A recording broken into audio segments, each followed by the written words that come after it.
in the table, which means you have the probability to report back of your discussion. So we will encourage you to sit together with some other colleagues.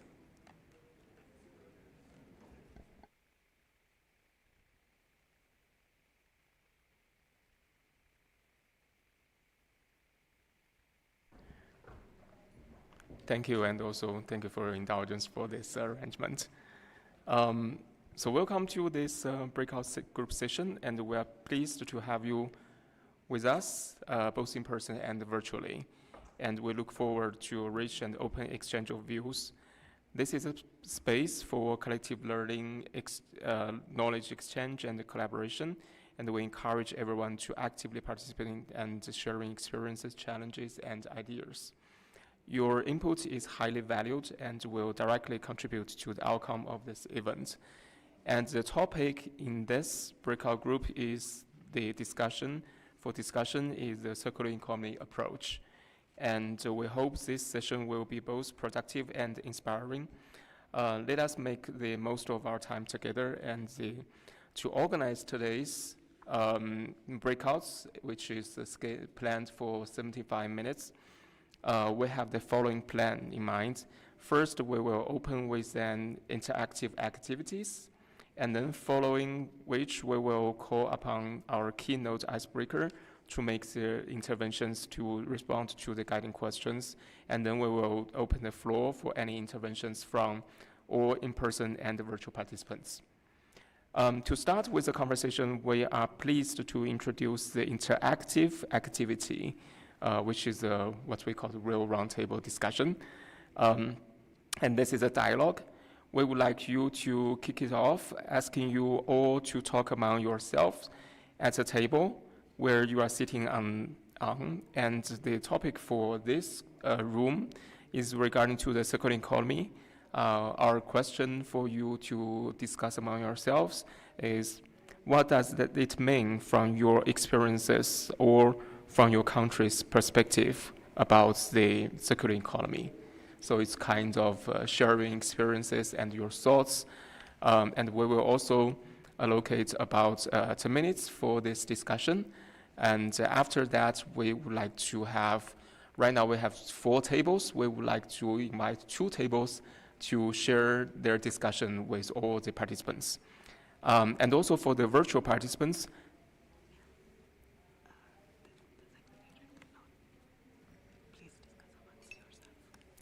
and for the virtual participants, and you can also do it online among yourselves. And after the conclusion of this 10 minutes, we will also bring you back to these breakout rooms for the icebreaker presentation as well as the interventions. So we would like now to give you the 10 minutes to discuss among yourselves about the very general, and hope this could trigger your interactive discussion. What does it mean of circular economy from your experiences or from your country perspective? Please. Thank you.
Any participant from table 1? Gert? Maybe you need a microphone. Or you can come to the stand 1.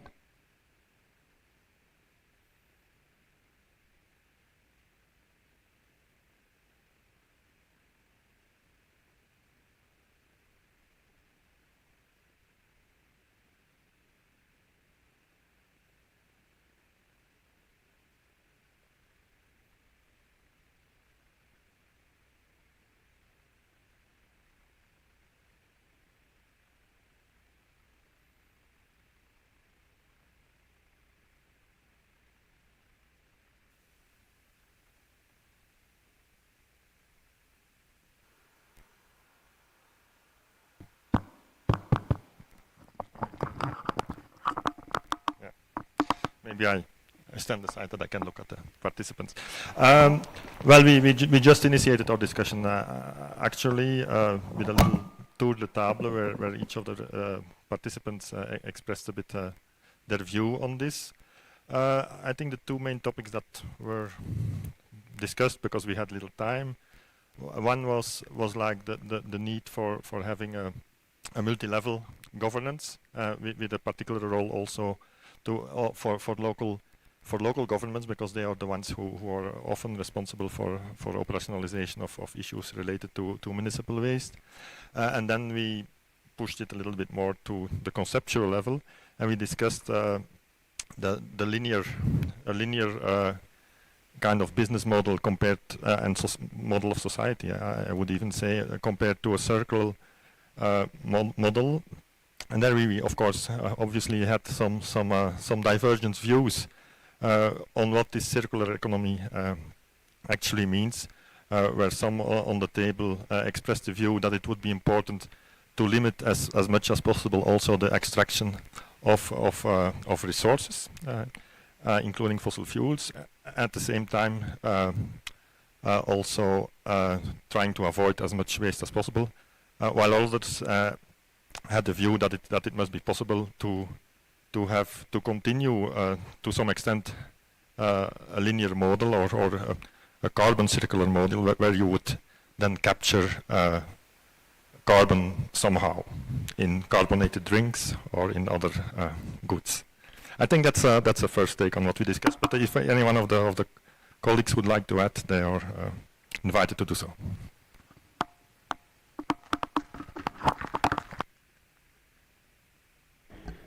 Thank you for sharing the discussion from the table 1. And may I invite participant colleagues from table 3 to give us some, yes, table 3, please, colleagues from Norway.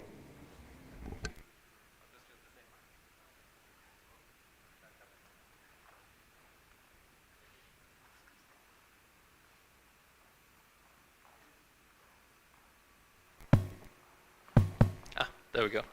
Okay, can you hear me okay? Thank you. Yes, we had a lot of different points, so it's going to be a bit unstructured, but I'll just try to bring everything across, and I'll leave it to the facilitators to organize everything. We were talking about the two motivators for circular economy, one being the seeing waste as a resource, like something that can increase opportunity or value, getting the value out of it. And then there's also the benefit of reducing waste in itself, which in particular for countries that have had a lot of linear economy, where you end up with landfill or big negative effect of that. We were talking some about industrial waste and circular economy in that, both from traditional process industry and metal industry, but also related to energy sector with solar panels in Bhutan and the end-of-life management of those, and the need to consider that as you're rolling out these new initiatives or new technologies. And on the other hand, we also have the household waste, where we talked a lot about plastics and circular economy approaches to plastics resources, such as reusing and on recycling, how it can be used for both similar products. Some of the things we heard this morning, and a bit of discussion on using them into park benches and things that are more amalgamated. We started out with a bit kind of on a big level how almost all activity produces waste in a sense, and so as you get more activity, you need to address that, because otherwise it becomes an insurmountable problem. And that's, yeah, then tying back to seeing waste as a resource that can be used into other parts of the economy. We also heard some from Rwanda on the use of circular economy strategies, where you have a lot of awareness building. I think it was out to households, and also a law against single-use plastics, seeing that also as a measure to promote circular economy. I think that's everything. Did I forget anything? No? Oh yes, batteries was also part of the energy discussion, as you get a shift to electrical vehicles in particular, which ties into the panel discussions this morning. Thank you.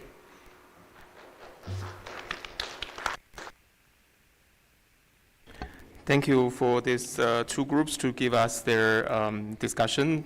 I think although we only have the discussion within 10 minutes, we have covered a variety of the topics from different sectors, different materials, to the policies, either from multi-level governance and also some of the cases in specific countries. We do think that triggered our discussion of this afternoon for the circular economy approach. Of course, this leads us to our discussion, and we have our two guiding questions for this group for discussion for the circular economy.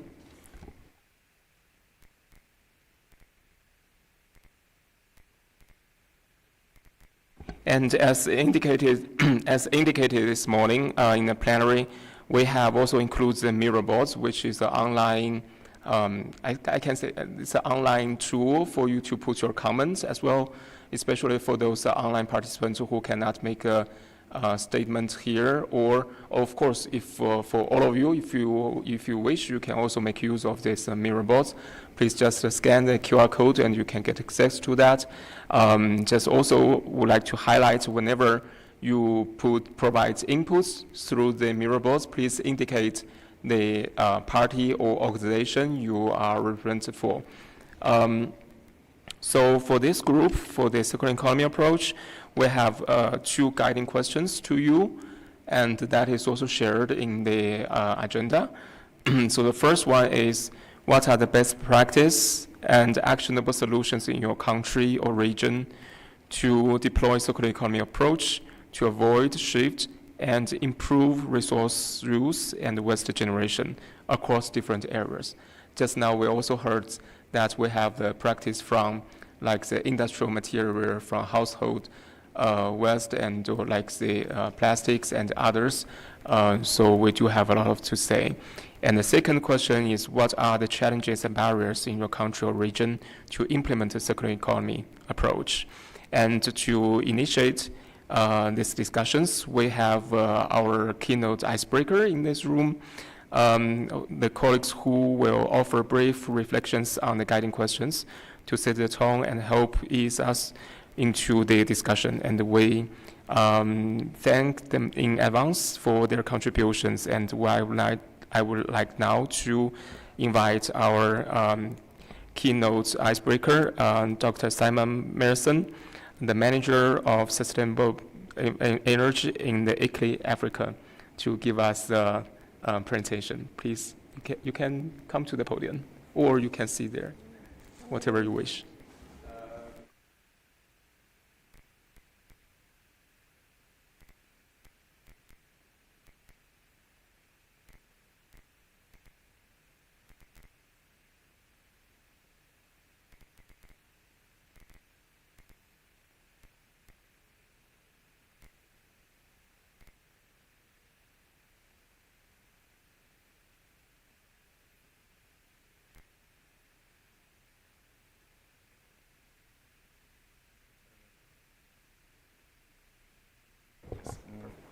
Hello? Oh, cool.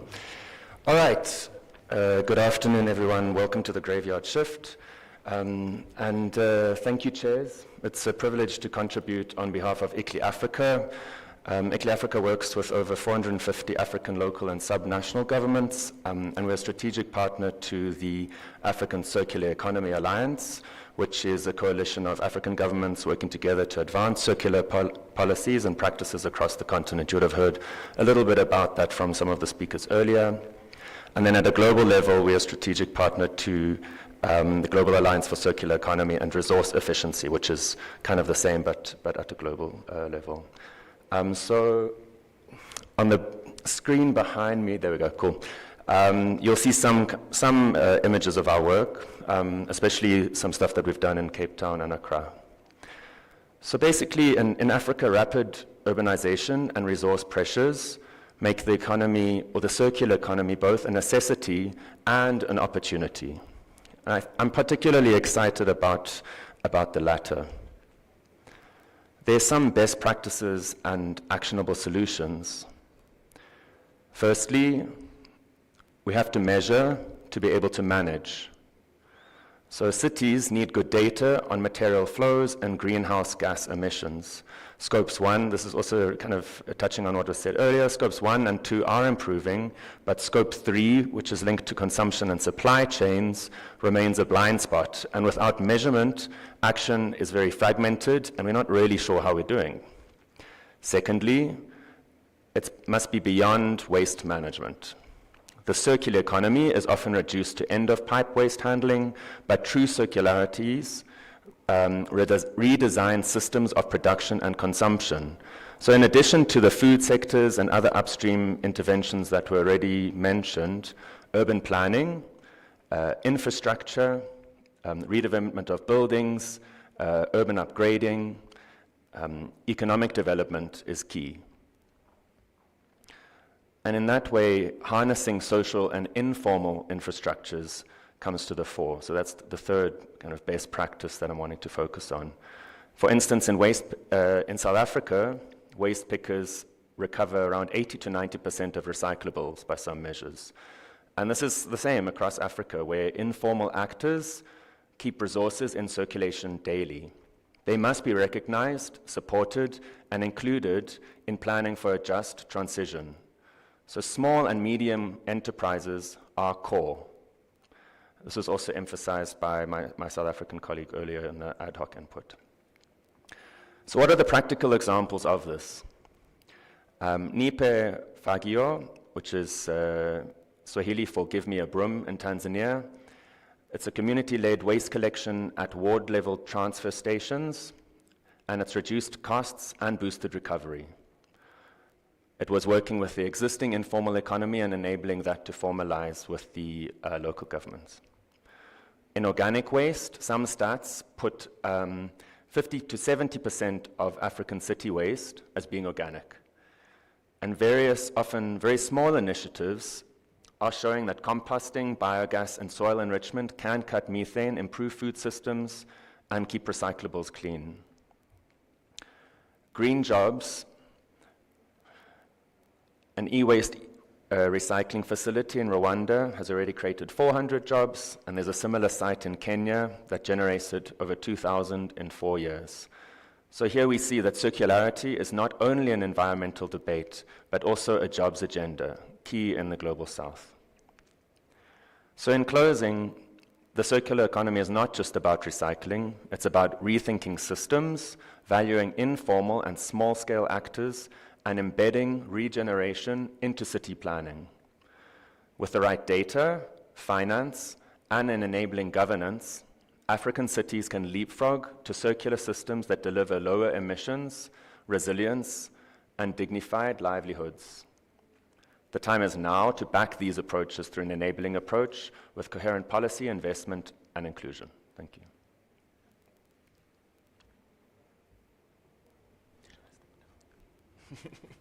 Thank you. Thank you very much, Simon. Thank you for getting us started. And right now, we would like to open the floor for all the participants to share their experiences and their views with regard to the circular economy, especially with regard to their regional and national experiences. So the floor is open. We would like to invite the interventions from both in-person participants and also the online ones. Our colleagues will take our eyes on the online participants as well. So colleagues, if you wish to make the intervention, just raise your flag, and the floor is open.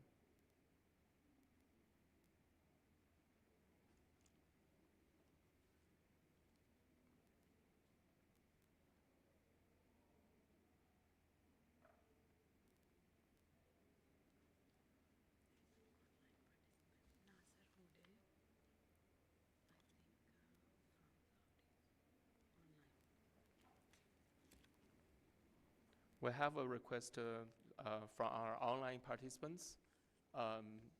Maybe we can give the floor to our colleagues here, in-person colleagues from Rwanda first, and then after colleagues from Rwanda, we will invite Mr. Nasser Alde from Saudi Arabia. I think he will make the intervention online, and then we will have colleagues from Colombia. So we will invite Rwanda first.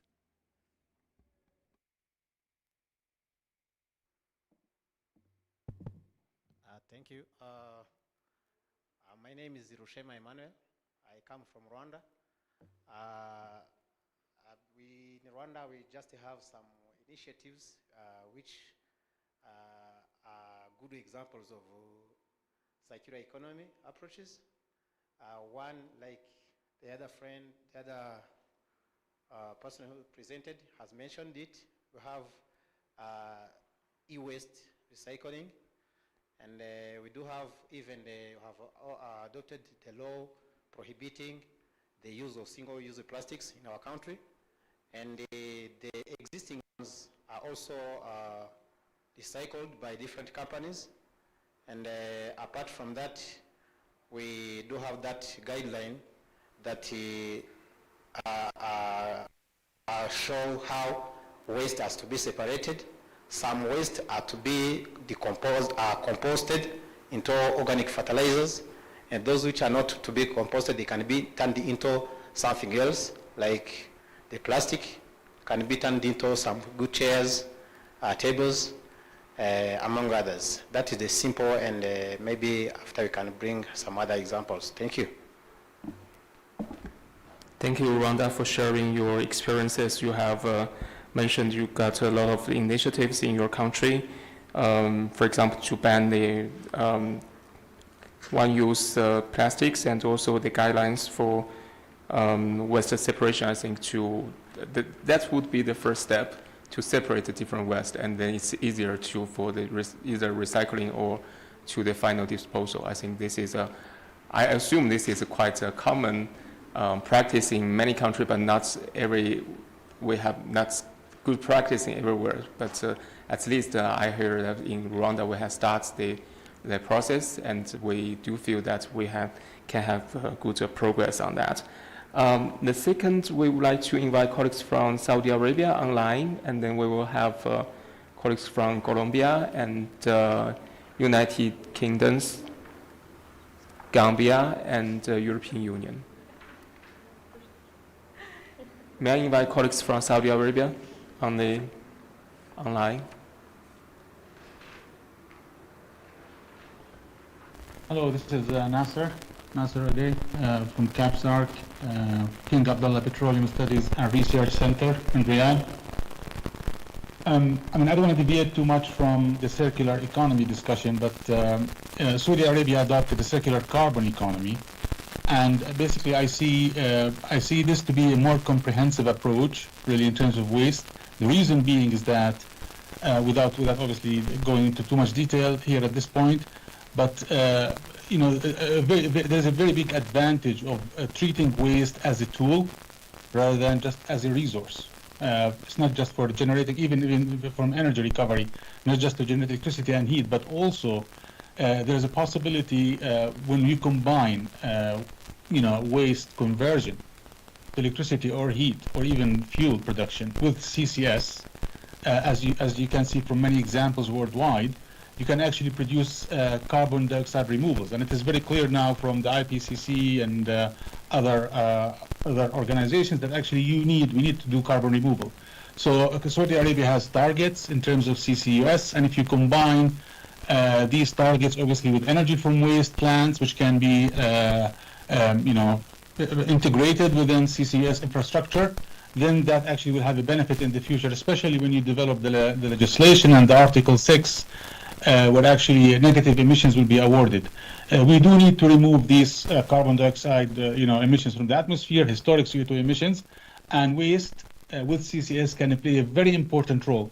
So I would like to emphasize here just the importance of circular carbon economy in comparison to the linear circular economy. Thank you. Thank you. Our colleagues from Saudi Arabia provides a concept of circular carbon economy. I think this is something that we could, I don't know whether we have existing term for that, but at least I think this is the practice, and sometimes the terms or the meteorology comes from the practice, and especially after we get some experiences, we can formulate the philosophy and also some of the methodology standards to guide us for the future work. Thank you for sharing with us. I would like now to invite colleagues from Colombia, and we have two colleagues from Colombia, one in person and also one online. So I would like to invite our colleagues from Colombia here first, and then to be followed by another Colombia colleagues online. Please, you have the floor. Thank you, Mr. Facilitator. I hope we won't repeat each other's intervention. So in Colombia from 2017, we have the National Circular Economy Strategy, aiming for the prevention and reduction of waste at the design stage, the reuse and valorization of materials, and the efficient use of resources and energy in production processes. This strategy is complemented with other policy measures. We have the single-use plastic regulation, promoting product eco-design and the gradual elimination of single-use plastics in national parks. We have measures such as the national levy on lightweight plastic bags that included elimination of 21 single-use plastic products. We have a program that involves municipalities, that is Basura Cero, encouraging them to adopt circular economy principles by developing intersectoral plans for waste prevention, reuse, and recycling. We have strategies for material valorization, including post-consumer electronic waste, that operates in partnership between the government and private sector associations. One of the person in the panel this morning was emphasizing our initiatives in recovery and recycling. So it's called the Incentive for Treatment and Recovering. That includes differentiated tariffs for waste collection, creating financial viability for circular economy, particularly for organic waste treatment and the recovery of secondary materials. We, as many others, have extended producer responsibility programs. We have noted that strategic roadmaps, MRV systems, and interministerial coordination platform facilitate knowledge sharing, collaboration, and measurable impacts. I would like to talk briefly about the main challenges and barriers. So a major barrier is the misunderstanding of the concept of circular economy, because sometimes it is perceived as recycling only or only waste management. So we see it like as a strategy throughout all the lifespan and all the cycle of the materials. So this approach restricts the strategy's full potential to optimize not only materials, but also water, energy flows across industrial and also urban systems. We have big technological barriers, where we have that innovative, resource-efficient technologies are often restricted by high costs. We have financial barriers, because investment in circular technologies and projects remain insufficient and is often perceived as very high-risk investments. Many circular business models also face challenges in achieving long-term economic sustainability. due to limited access to markets for recovered materials. So this all affects initiatives from municipalities and from private sector. Finally, we would like to emphasize that it's crucial to the transition to sustainable lifestyles and sustainable patterns of consumption and production in line with the paragraph 36 of the GST decision. So it's also a change in terms of mindset from consumers and from all actors across society. Thank you. Thank you, and I would like now to invite colleagues from Colombia who raised his or her hands online. Thank you very much. In addition to my colleague words, I would like to add that the spirit of the National Circular Economy Strategy is to increase the material recovery. We want to go beyond just the waste management and reduction. We want to increase the materials efficiency index, to increase the water productivity, in general the productivity, to increase the reuse of wastewater rates. We also are focused on the energy efficiency, and we expect to increase the installed capacity on non-conventional renewable energy sources, to reduce the final disposal in landfills and increase the recovery of the resources. And you were speaking yesterday about the deforestation. So we are combining efforts to promote the recovery of the resources to reduce deforestation, and we have targets related to the reduction of the deforestation. And the other important thing is that we work together with, I work for the Direction of Environmental Affairs, and we work together with the climate change colleagues to define the combined targets that contribute to the commitment of the circular economy strategy targets and the climate targets, not only of mitigation but also of adaptation. So, and we have very interesting thing is that we have the circular economy information system for the measurement, and it allowed us to make a middle-term evaluation of the implementation of the circular economy strategy. So I think it is also relevant, because if we want to make decisions, we can make decisions based on real data. Thank you very much. Thank you very much for sharing with us, especially your national circular economy strategy, as well as you are going to do in the midterm review or assessment, that which will help you to, I assume that will improve the practice of your national strategy. And you have also mentioned many of the challenges, for example, the misunderstanding of the concept of circular economy shouldn't be only treated as waste management or recycling. It's at a broader scope, including different materials, water, and also maybe the energy, and also lack of the sufficient financial resources is also the challenges faced by at least Colombia to implement the circular economy approach or your national strategy. Thank you for sharing with us. I think many of us also have the commonalities. I would like now to invite colleagues from UK to be followed by Gambia, European Union, Australia, and Japan. So United Kingdom, please. Thank you. So the UK government is committed to transitioning towards a circular economy. For us, this means that resources are kept in use for longer, as well as waste being designed out. This is a systemic change which we see as building a path to economic growth, and as well as progress towards net zero, restoration of nature, and a more resilient economy. So really well-rounded strategy that helps us achieve multiple objectives at one time. We are currently developing the first ever circular economy strategy for England, hopefully extended to the other nations of the United Kingdom in time, but because the waste policy has devolved as one nation at a time. And this is being informed by a circular economy task force of experts, and they will initially focus just on 6 sectors that they see as having the greatest potential to grow the economy, which is agri-food, built environment, chemicals, plastics, electrical and electronic equipment, textiles and transport. So as part of this commitment, the UK government is actively looking to learn from others and to hear about international best practices to explore what levers and interventions could work in the UK context. So a really timely discussion for us, and happy to be here today. Why we think that a circular economy strategy is best practice? Well, we see that a strategy sets out clear direction for the whole value chain, enabling industry to understand government's intention and areas of focus for longer term planning and investment.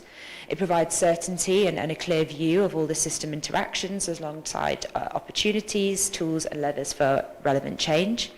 And as discussed here, we see it as contributing to economic growth, creating jobs, as well as increasing resource efficiency and productivity, and accelerating our mission to get to net zero. So we would stress the importance of working across all sectors, including with industry and businesses, to achieve the changes in action required to drive that transition to a circular economy. So we have undertaken broad stakeholder engagement, including webinars and roundtables, facilitated by the task force of experts that I mentioned, to ensure that we have embedded collaboration throughout the process of a way of securing a strategy that delivers aims across the economy. And we will also start an online consultation process shortly, setting out the strategy as it is emerging to give anybody who has internet access the opportunity to contribute and share their thoughts. A couple of specific policies in the circular economy space that we'll be introducing and we would highlight would be deposit return schemes, not due to come into place in the UK until 2027, but we see as a really positive step forward as really great to have those policies where there's a sense of incentive for consumers to kind of get involved, and also extended producer responsibility for packaging schemes. We feel that these set a clear expectation for producers to comply with the polluter pays principle. Lastly, on challenges and barriers, as others have mentioned, and I'm sure more will, unlocking investment in circular infrastructure is a challenge in the UK as elsewhere. We're looking to work closely with the financial sector to understand what barriers they see to investing in the circular economy and what we as government can do to remove these. So from big set pieces like infrastructure to chemical recycling plants to plastics to stimulating the market and businesses working with recyclates, investment is key to drive the economy. So really important to understand their views to barriers and do what we can to address them. Thank you. Thank you for sharing with your experiences from UK.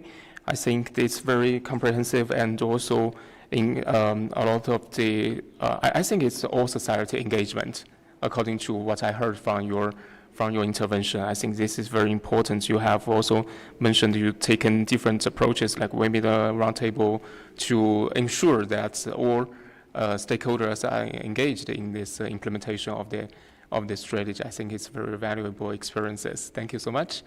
I would like now to invite colleagues from Gambia.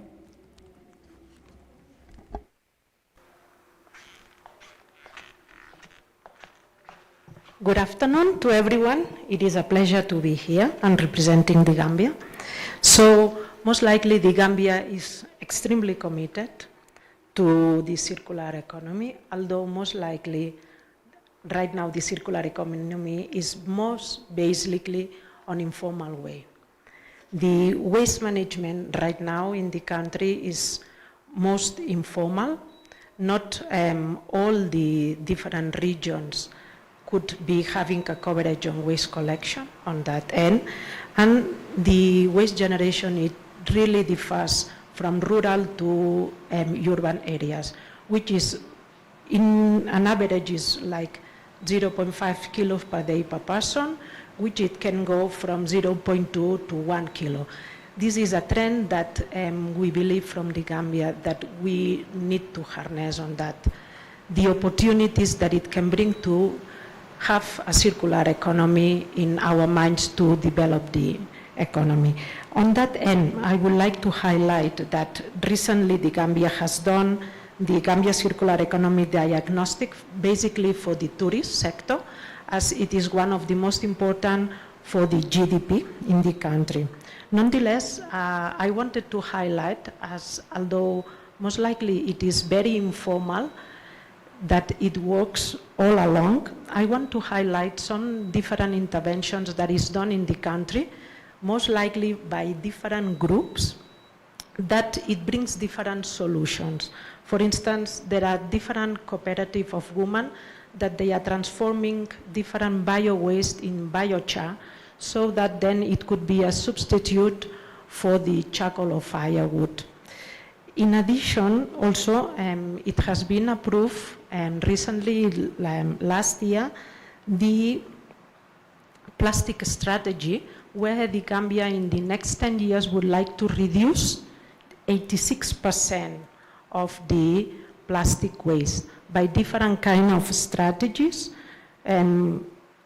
EPR, then the ban of plastic bags, plastic bottles, or even though to change on the water supply and increase the waste, the plastic waste collection. In addition, we would like also to highlight that some of the initiative from the Gambia, it's most likely on waste prevention too.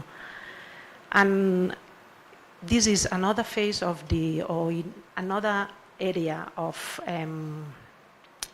circular economy on that end, that it could be having also social impacts. For instance, different women's groups have been working on designing different menstrual pads, diapers, just to reduce the one single use. This is extremely increasing and penetrating in the market right now with low quality and difficult access for women. We need to understand that most of these women that could not have access to pads, and young women cannot go afterwards to don't go to school, and this is some kind, a lot of dropouts. So working on this initiative is not only to provide a product that it could be affordable and it could be quality and it could last. It is how we make it cultural accepted. How do we work that it could be used properly, and then also how we could be raise awareness. So all these groups in the country, also in urban but also in rural areas, they are expanding on creating jobs whilst it is manufacturing, but also going to different schools, women's group, to increase awareness and environmental and social education on how to also use it, and then also the impact. In addition, these solutions doesn't mean that they are more expensive. It has been also making the evaluation, and with the investment of these reusable, for instance, pads or diapers, the investment is recovered after 2 years. So, and in addition, right now we are working with one council in the urban areas to start diverting organic waste from markets and transform it in a high nutrient organic fertilizer, which at the same time it is use this fertilizer on agroecological practices to reduce the inorganic fertilizers. So we just wanted to highlight on the different aspects and range, basically on specific actions. Thank you. Thank you, colleagues for Gambia, and you also, you just shared another aspect. I think different countries have their own national circumstances and may have different priorities. As you mentioned, also different groups may have different solutions. For some of the aspects, for example, you mentioned your national plastic strategy. You have set up a very ambitious target, and also you have a policy and actions to achieve that, try to achieve that target. I think it's very inspiring to us. Thank you very much for that. I would like now to invite colleagues from European Union, please.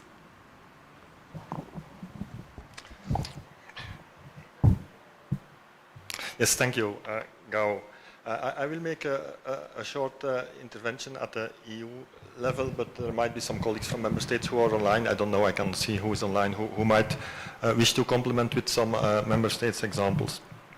First, let me say that we see a circular economy really as an economy that tries to avoid the extraction of raw materials and also to avoid waste at the end of the pipe. And from that perspective, I think we have a different view with the colleagues of Saudi Arabia on what a circular economy really is. And on CCS, we think that the potential for CCS is really limited and that it should be used mainly to compensate emissions from hard-to-abate sectors and residual emissions, and later on to achieve negative emissions. At the EU, we have a policy framework trying to make the transition to a circular economy, and I will just mention a couple of headlines. Product design is very important, and therefore we have a regulation on eco-design for sustainable products.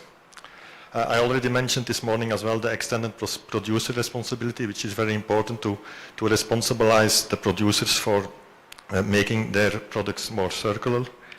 There is a green public procurement policy, which is important to ensure demand for circular products, and the significant, how would I say, procurements that governments and public authorities are doing can contribute to create a market for circular products. We have domestically recycled content targets that can also help to build demand for recyclates to support again their uptake and economic viability. We have taxes on incineration and landfills. And finally, one thing I wanted to mention, that the building sector is the sector that uses most resources.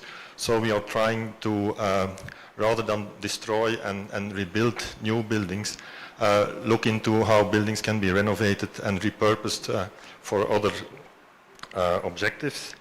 And also, as I said, as a construction sector, it's really a very resource-intensive sector. It's important very much also to enhance the use of secondary products in the building sector rather than use of primary products, and we are trying to build policies to enhance this as well. And if there are any member state colleagues online, they are free then to ask for the floor and to contribute as well. Thank you. Sure, thank you, European Union. As you see, I always wish to interactively have some discussion with our participants, but due to time limit, I will skip that part. So I will just invite, let me read out the list. We will have Australia, Japan, Norway, China, Kingdom of Saudi Arabia, non-party stakeholders, Tobias, Ericsson, and then we have Russia online, and then Canada. So we have 10 minutes left. Please please take the floor, Australia colleagues. Thank you very much, and I'll try to be very quick with only 10 minutes to go. I think a lot of what I've heard today in the scene-setting presentations and the panel discussion and other interventions really resonates in the Australian context as well. I think it's come through very clearly that circular economy and moving towards a circular economy is about fundamentally rethinking how we use resources across the whole economy. And this is certainly an environmental goal, but it is more than an environmental goal. It's a genuine whole of economy opportunity, and it drives net zero agenda as well as a nature positive agenda and economic growth, as well as moving towards sustainable consumption and production, which, as Colombia mentioned, is recognised as very important through paragraph 36 of the Global Stocktake. Another thing that really resonates for us is the importance of national policy planning. So Australia has a circular economy framework, and I have some points to go into detail, but I'll just do the highlights. So under this framework, Australia aims to double its circularity by 2035, and there are 3 sub-goals to help us achieve this. According to modelling from our National Science Agency, achieving this goal will put us on course to abate up to 23% of our greenhouse gas emissions by 2050. It's also expected to add up to $26 billion in GDP to our economy and divert 25 million tonnes of materials from landfill each year by 2035. So all very significant. Product design, as others have said, is a really key strategy across all sectors. Again, modelling's found that the design stage of a product determines about 80% of its environmental impact. And one of the key ways we're doing this is through what we call product stewardship initiatives. It's the same as extender producer responsibility schemes.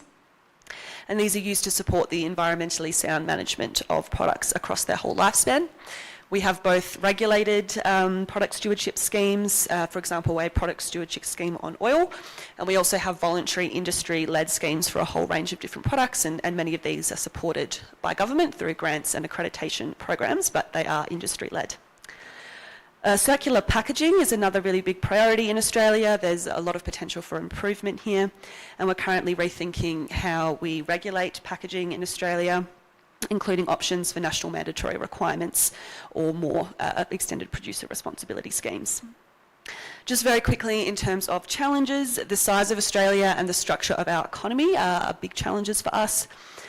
We are a provider of primary materials, and this means that we produce larger streams of low-value waste, so it can be more of a challenge to move towards circularity for us than countries who primarily import primary materials. And we're also a very big country, which means that we're geographically dispersed, and this drives up material use for roads and infrastructure, while also posing challenges for the transport of waste. I'll leave it there. Thank you. Thank you, Australia. I would like now to invite colleagues from Japan.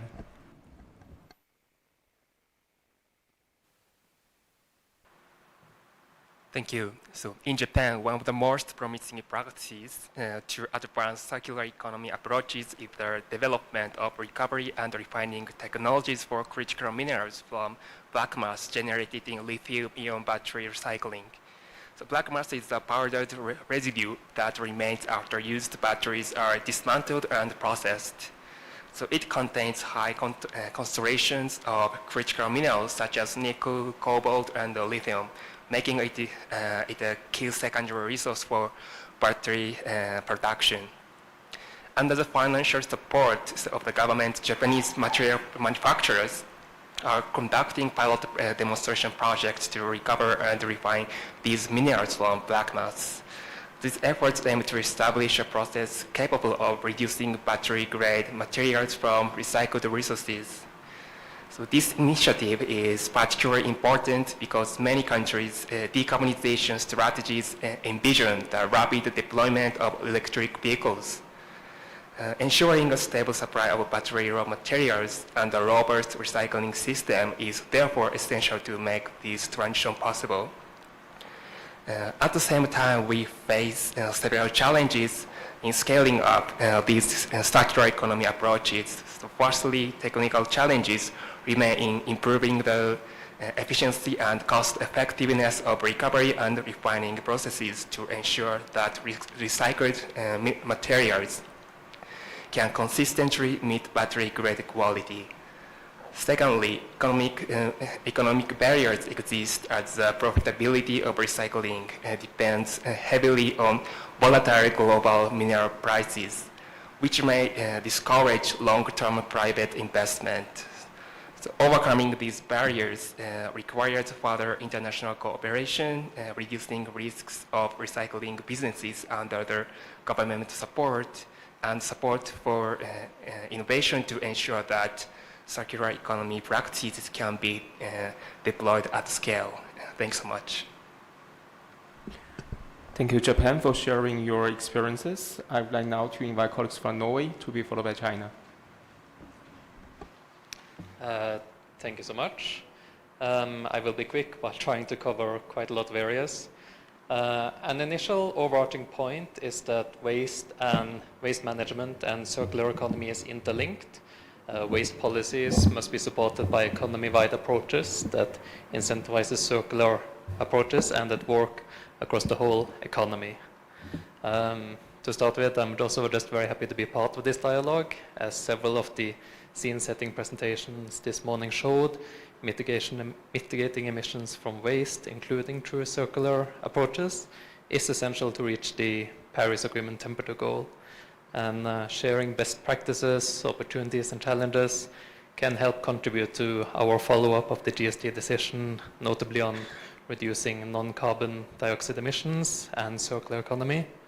It's been very interesting already to hear how so many countries have strategies, discussions, and take actions on both waste and circularity. And it shows there's a lot to learn from each other. From Norway's experience, I would first of all like to highlight the key fundamentals such as carbon pricing and policies based on the polluter pays principle. These fundamentals create an incentive for reducing harmful activities that other policies and approaches can build upon and can be essential for business practices. Some specific policies relating to waste and circularity from Norway's experience include a prohibition of biodegradable waste landfilling, which have led to a very significant reduction in methane emissions from landfills and will continue to do so in the coming years and decades. Another is legislation that mandates separate collection at source of different waste types, such as paper, plastics, glass, and metals.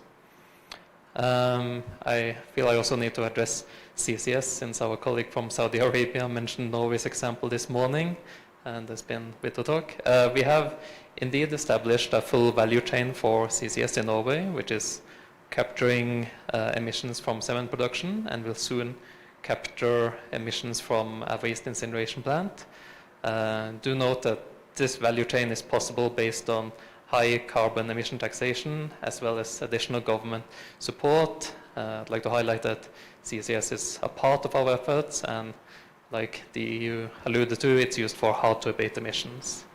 On challenges, just a big overarching point is that the growth of waste has historically followed economic growth. The challenge going forward is to decouple this link. Norway has a national target stating that the growth in the amount of waste must be significantly lower than the economic growth. The development in Norway has been positive, but this does not mean that we can stop improving. We must better align our objectives with the circular economy and the waste hierarchy. Circular economy approaches do require both a shift in mindset and a shift in practical frameworks and approaches. As was highlighted by the scene setting earlier, it may require re-examining what requirements are placed on new products to allow the use of secondary materials. It may also require new value chains and collaboration between actors and industries that have previously been disconnected. I feel this echoes the point that was made by Colombia earlier on the need for approaches throughout the life cycle of products to really get into circular economy. That's all for me. Thanks. Thank you for sharing. I would like to invite colleagues from China, please.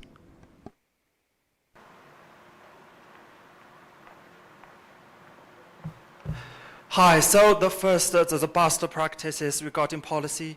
Since the release of Circular Economy Promotion Law of China in 2008, China has issued regulations or rules on recycling in sectors such as electronic products, cars, batteries, component remanufacturing, and renewable resources. It has cumulatively released over 200 standards in the field of a circular economy, establishing a relatively comprehensive legal and standard system for the circular economy. And second, regarding action, China interrogates the concept of reduce, reuse, recycle throughout the entire process of economic and social development, including production, circulation, and consumption. Developing a circular economy in the 2024, the national main resource output rate increased by over 60% compared to 2012. In the industrial sector, circular production methods have been fully implemented.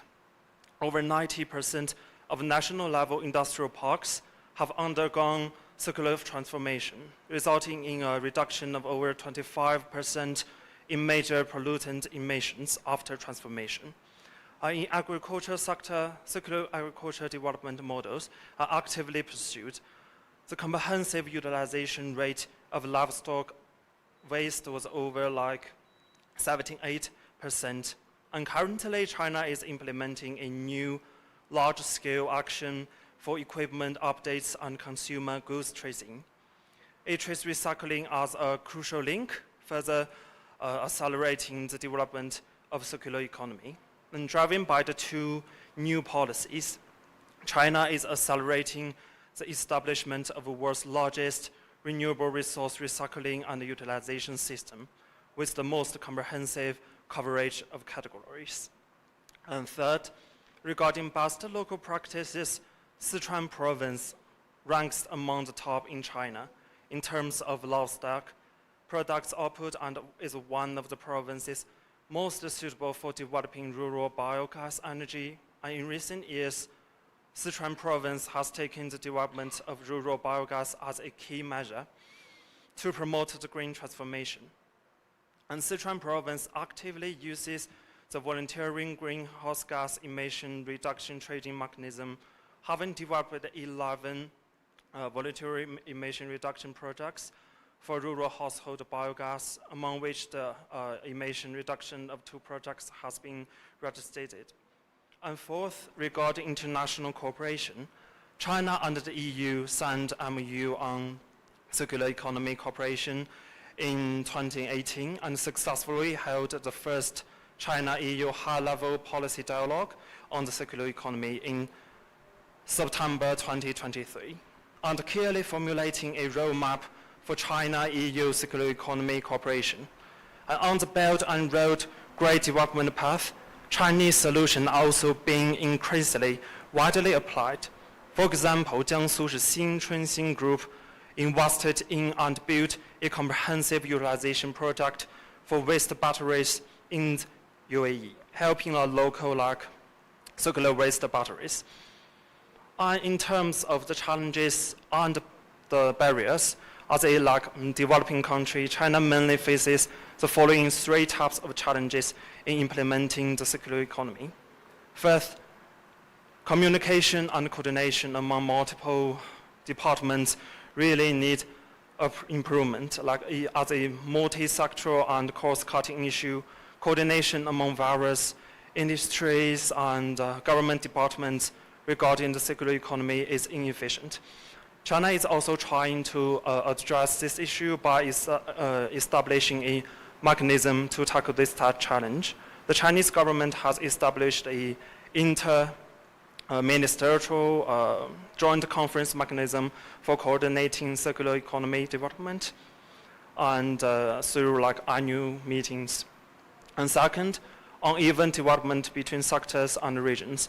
On the one hand, there is an uneven development among different sectors, with high-tech and export-oriented manufacturing leading in green transformation, while other sectors such as agriculture and construction lag behind.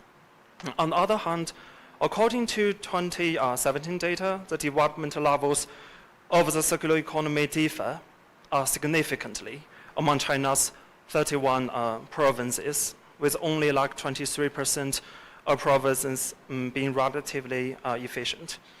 And third, high recycling cost for solar and wind components. And currently, due to the lack of cost-competitive, high-quality technologies and capacities for recycling wind blades, the cycling cost for solar and wind turbines are high, and which also limits the construction of a large-scale instruction for reusing solar PV components. And finally, I also would like to address some of the issues that were raised this morning. And regarding the waste and the circular economy sector, we must continue to insist on the principle of CBDR. Developing and developing countries have totally different national conditions.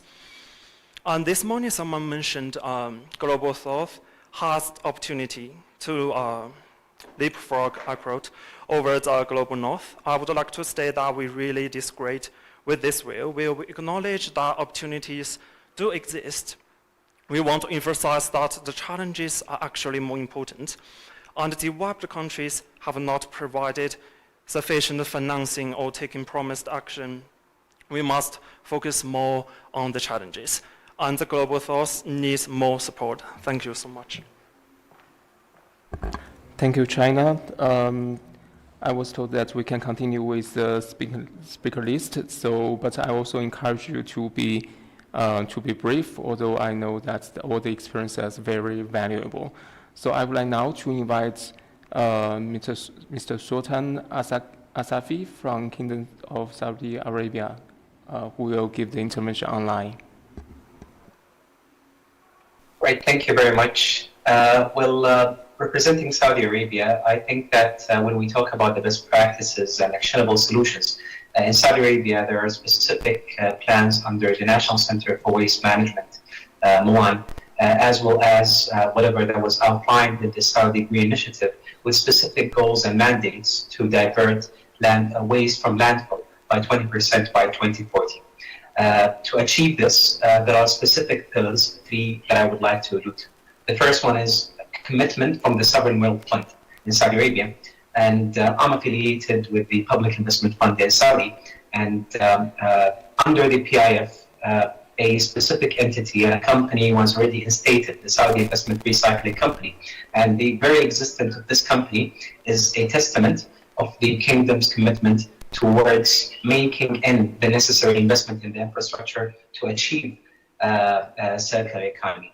Another approach that is also unique is the innovative approach into creating waste to value, where we would actually could view the single bin collection system in the kingdom not as a barrier but also as a strategic advantage, where it could provide a high value and a mixed waste stream which can be leveraged as a feedstock that can be used, where we can utilize technologies that are more cutting edge, such as gasification, etc., where this can actually produce commodities that can be infused into the energy-rich advantage we have in the kingdom.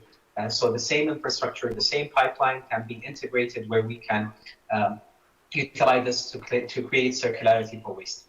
And the third pillar under the best practices is also the partnership with startups and companies with cutting-edge solutions. I'll mention just one example where a specific entity that came out of a research campus in Saudi with a $200 million investment plus was infused into this company to create and to help in diverting waste, organic waste specifically from landfill. So I think the focus on organic waste to divert and to prevent methane emission is a very important pillar. The second, or the last point on the challenges and barriers, I would say that it's also important that we believe that the principle of common but differentiated responsibilities, where we recognize that developing countries' schemes like extended producer responsibility and blanket bans on single-use plastic can pose serious challenges for developing countries. The risk of imposing these burdens, limiting access to affordable products, and creating barriers on trade. We must instead focus on nationally determined and context-specific per country that strengthen the waste management system, taking in the particular conditions in each country.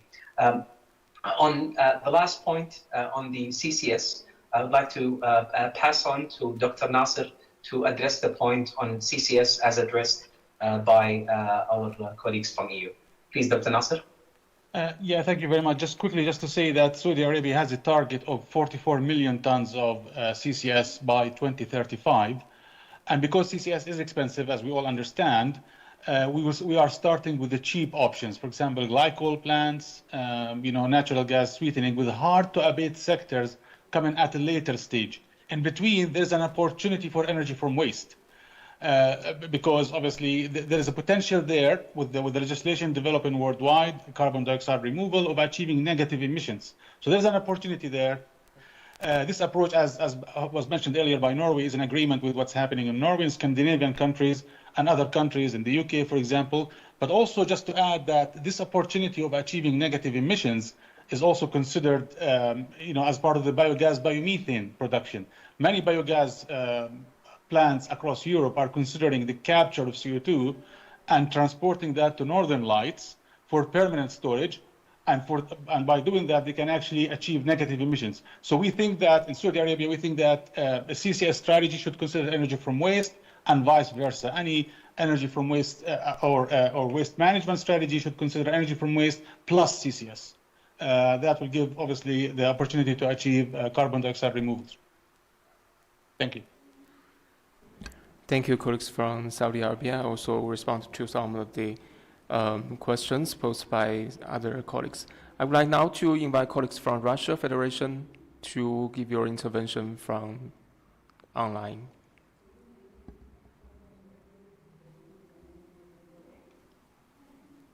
Could we have Russia Federation? Yeah. Greetings from Moscow, dear colleagues. So I would like to tell you about the waste sector in the Russian Federation and the shift towards circular economy. We have introduced a comprehensive program for the implementation of circular economy approaches. We have established the federal project. At the sector level, we are implementing initiatives for promoting the utilization of waste, secondary resources, and recycled materials in various sectors, including housing and utilities, construction, industry, and agriculture. At the regional level, we have set targets for 2030 to achieve the sorting of 100% of municipal solid waste, reduce the volume of disposed waste by 50%, and reintegrate at least 25% of waste. We have instituted an extended producer and importer responsibility. Private sector is also implementing various projects. In the industry sector, companies are engaged in recycling petroleum products, developing new alloys, using secondary aluminum for road construction, as well as treating drilling waste to recover oil for reuse. We have one of the companies has developed the technology for chemical recycling of plastics, resulting in a reduction of greenhouse gas emissions by approximately 80% across the entire production chain. In the agriculture sector, we are implementing various practices such as processing of organic waste to produce vermicompost, high-protein feed additives, organic fertilizers, and biogas. We have developed the white soil technology, which accelerates the processing of organic waste into biogas. We are also actively engaging the private sector in the climate change projects through the implementation of such projects as landfill gas recovery, waste composting, industrial waste recycling, and waste to energy conversion. Now we have the projects for the treatment and recycling of hazardous waste registered in our National Carbon Units Registry. It implies the construction of a plant for recycling used lubricating oils, which were previously incinerated in specialized units. That's all I wanted to say.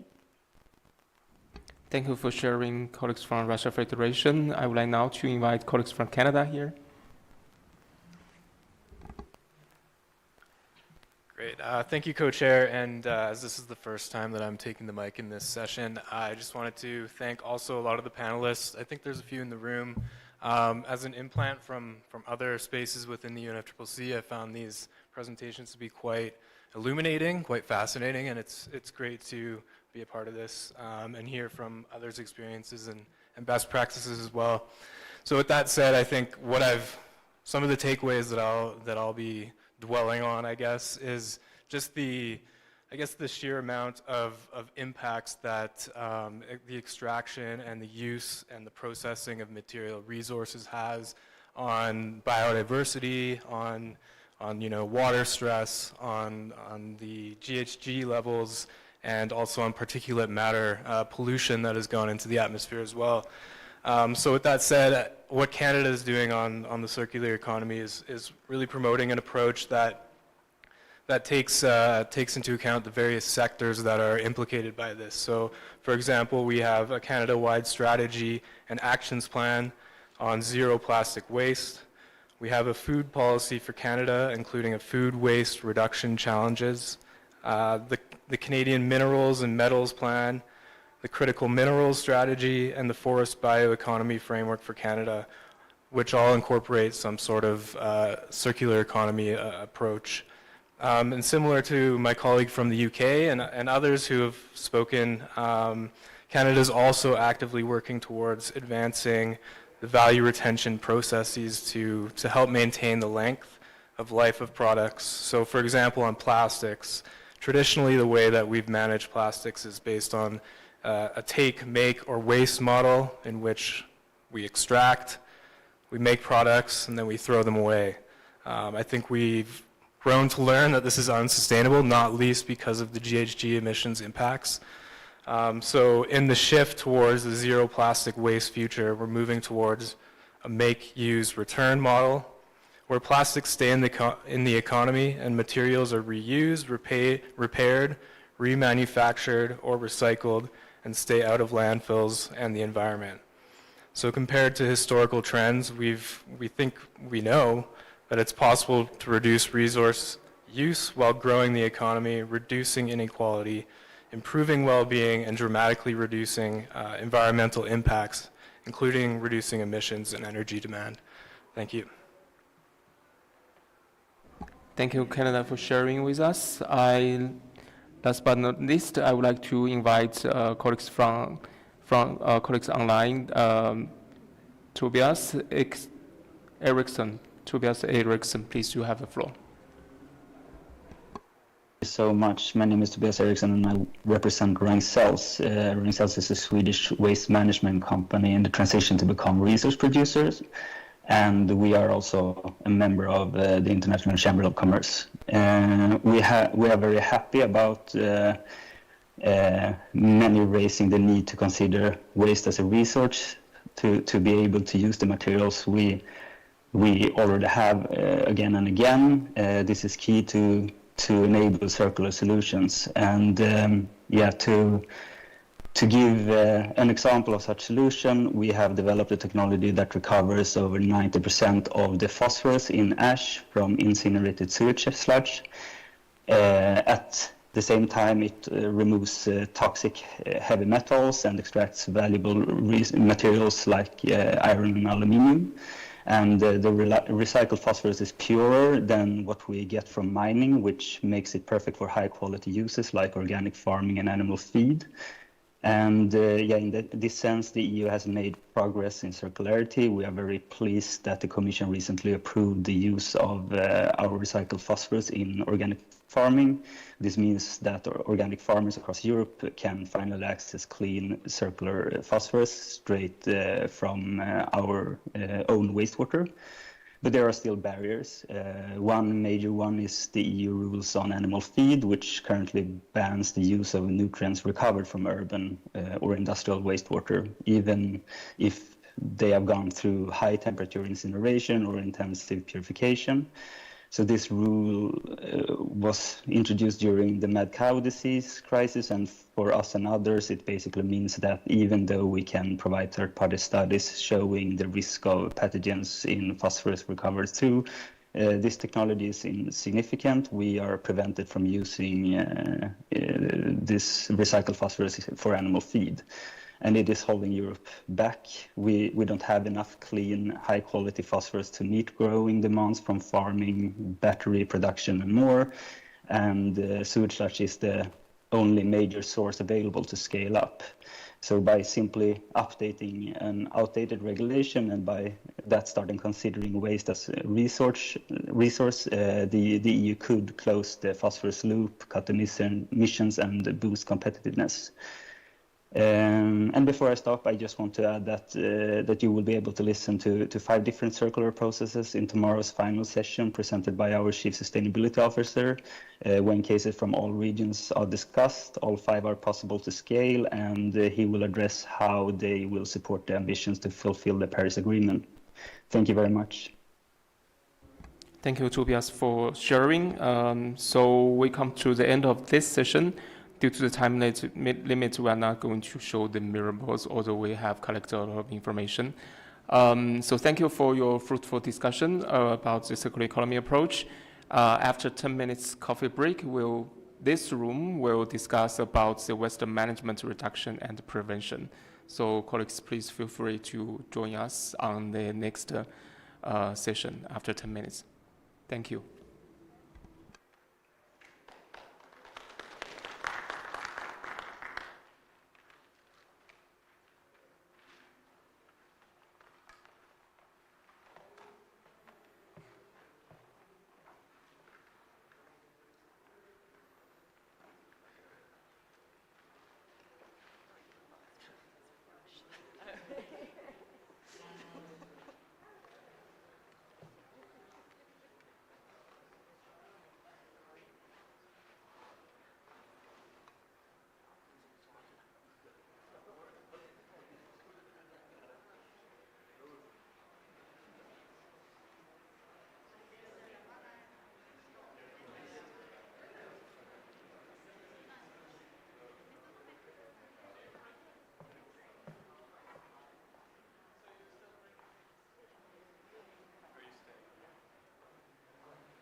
Check 1, 2, 3.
So, good afternoon, colleagues. Welcome back to the second round of breakout group discussions. I think we have just get a very good discussion for the first round. However, due to the time limits, well, we still aiming at conclude this session by maybe maybe 6:05 to let you get you sufficient time for your dinner, and some colleagues also need to adapt to the time difference. Due to the time limits, and we will skip the smaller roundtable interactive discussion, although we think that is approach we created for you, because we heard from the informal consultation in Bonn, many of the participants and those parties and also non-party stakeholders said that they wish to have more interactive dialogue among themselves in the breakout groups. However, it seems that it is a surprise to everyone. So to save some time, we will go directly to our discussion of this session. And the topic for this session is waste management, reduction, and prevention. Similar like the previous round, we will have our keynote icebreaker presentations to help us setting to help us kick off our discussion. And this time, we will have online. We will have a recorded video from Jacob Steen, the CEO of Bruxelles. So can we upload the video, please?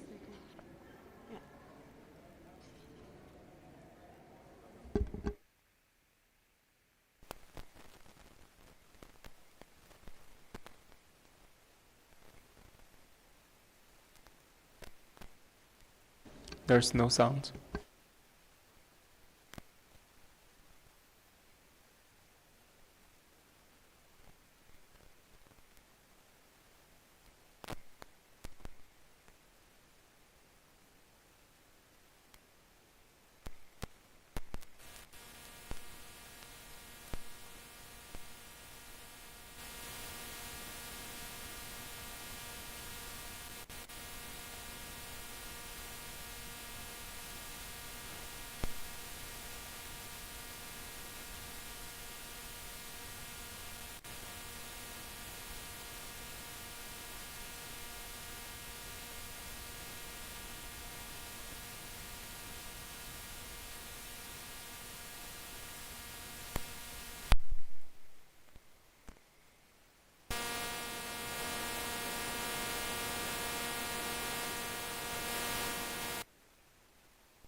apologize, there seems there are some technical problem regarding to the video, so we may go directly to the discussion interventions from all the participants, both in person and online. So let me just introduce to you, of course, that is on our agenda. The guiding questions for our roundtable this session, we have two guiding questions. The first one is, what are the best practices and actionable solutions in your country or region to reduce greenhouse gas emissions from waste, including through integrated and effective waste management system for solid waste, organic waste, food loss, wood and agricultural residue, and wastewater? And the second question is, what are the challenges and barriers in your country or region in implementing the greenhouse gas emission reduction from waste management and waste management system? So without further ado, I would like to open the floor for your interventions. So the floor is open. I would like now first give the floor to Sarah, please.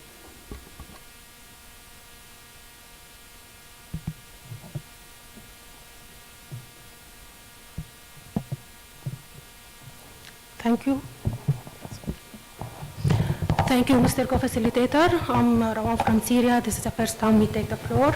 I'd like to make highlight for the challenges of implementing emission reduction strategies in the waste sector in Syrian Arab Republic. You know, as Syria is a developing country emerging from conflict, embodied this conflict reflects the border challenges faced by many developing countries also, with additional complexes imposed by our particular circumstances. Like many developing countries, we have faced severe financial constraints, limited technical capacity, and institutional expertise gaps that hinder the progress of effective mitigation strategy in the waste sector. As internationally recognized in the mitigation that remain voluntary for developing countries and conditional upon the provision of adequate finance and support from developed countries. Without developed countries supporting and dedicate financial, the practical implementation of mitigation measures will remain limited regardless of our national ambition level. In parallel, addressing the technology gaps through enhanced developing and technology transfer is essential to equip this with us the necessary tool for sustainable waste management and capacity building forms the foundation of this effort, enabling us to plan and maintain mitigation measures in the long term. Enhancing the area of finance, technology, and capacity building is crucial to support our transition toward a more sustainable waste sector.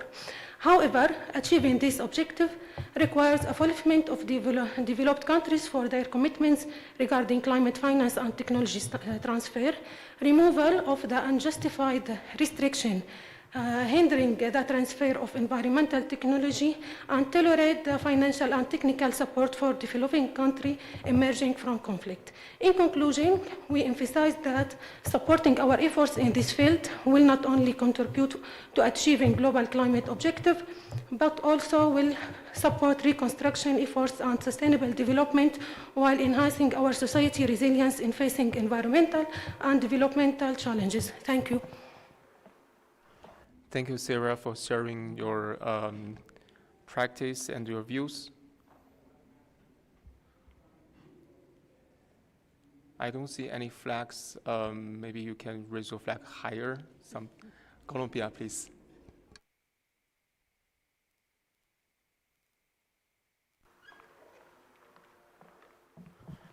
Thank you, facilitator. After my intervention, my colleague who is online will complement. So, in Colombia, one of the key actionable solutions to reduce GHG emissions from the waste sector is the establishment of a monitoring, reporting, and verification system for emissions and reductions that we are developing with the support of the Climate and Clean Air Coalition, aiming to strengthen implementation of the national climate commitments, sectoral strategies, and enhance transparency framework. The MRB will consolidate data on mitigation across solid waste, organic waste, and wastewater, ensuring transparency, comparability, and better informed decision-making. Complementing this, the country has advanced through economic and regulatory incentive, including the incentive for recovery and treatment already mentioned, that challenges resources to waste pickers organizations to promote separation at source, selective collection, composting, energy recovery, and the development of treatment plants. Also, our tariff regime for public cleaning services is under revision to incorporate biogas capture and the treatment of the organic fraction of municipal solid waste, further reducing methane emissions. At the industrial level, Colombia is implementing eco-industrial parks and industrial symbiosis initiatives under the Global Eco-Industrial Parks program. These interventions promote circular economy practices, waste reduction, water reuse, and renewable energy solutions in industrial zones. Results to date include annual savings of over 10,000 megawatts of electricity and reduction of nearly 7,000 tons of CO2 equivalent, and the reuse of thousands of cubic meters of water. Also, through programs such as Colombia Productiva and Impulsa, companies have adopted wastewater treatment, water reuse, sludge reduction, and efficiency measures that optimize resource use and minimize emissions linked to industrial waste and wastewater. But despite our robust regulatory framework, barriers remain regarding incentives, intersectoral coordination, and updates to regulation for connecting biogas to the electricity grid. So programs like Basura Cero have advanced waste prevention. However, limited municipal oversight, persistent consumption habits, and low prices for secondary materials hinder the widespread adoption of circular practices. Finally, regarding the conversation on CCUS, we want to mention that according to the IPCC, carbon capture, utilization, and storage remains very limited in terms of its feasibility at scale. We believe CCUS use should be considered only in very specific cases, such as sectors that are particularly hard to abate, and not as a substitute for more systemic solutions. Thank you. Thank you, Colombia colleagues here, and also we would like to invite colleagues from Colombia who participate online. Please, you have the floor. My colleague Anna, I would like to mention that currently there is a public policy for responsible consumption and production focused on circular economy, and basically we want to overcome some barriers such as the scalability for circular solutions and SMEs. We are a country of SMEs, and we also are strengthening with the regulation, the EBR schemes, and the regulation enabling the reuse of wastewater. Also, we have a circular economy NDC target, specifically that promotes the recovery of methane from landfills and wastewater treatment facilities. We still have to overcome some cultural barriers, some technological barriers, and informality is also still a barrier for the circular economy in Colombia. And we are also doing something wonderful, is that we are updating the circular economy national strategy released in 2019. So we are increasing the ambition in the circular economy targets. Thank you very much. Thank you, Colombia, for sharing your experiences.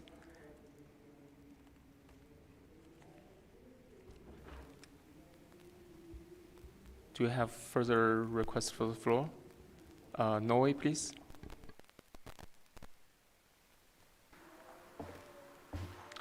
Thank you.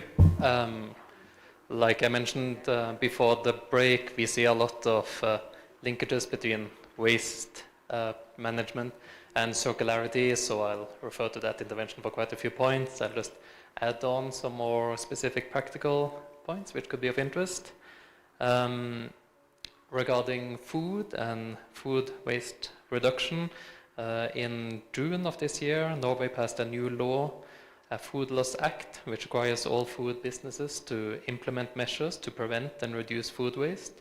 It also mandates price reductions for perishable foods nearing expiration. This is a measure not only related to emission reduction, but also the broad environmental area and the sustainable development agenda. I'll just briefly touch on Norway's experience with extended producer responsibility, with the example of the bottle deposit scheme, which we heard about a bit about this morning. And I'll just make the point that it's a system that has been developed over the years. It develops into quite a fairly complex. It's very effective in bringing back bottle return rates. I think we heard 90% of this morning. But it also requires quite a lot of good discussion and prerequisite to function well. And my last point is on the benefit of regional cooperation. So in Norway's case, we are close to the EU. While we are not an EU member, we do have a very close cooperation in very many fields.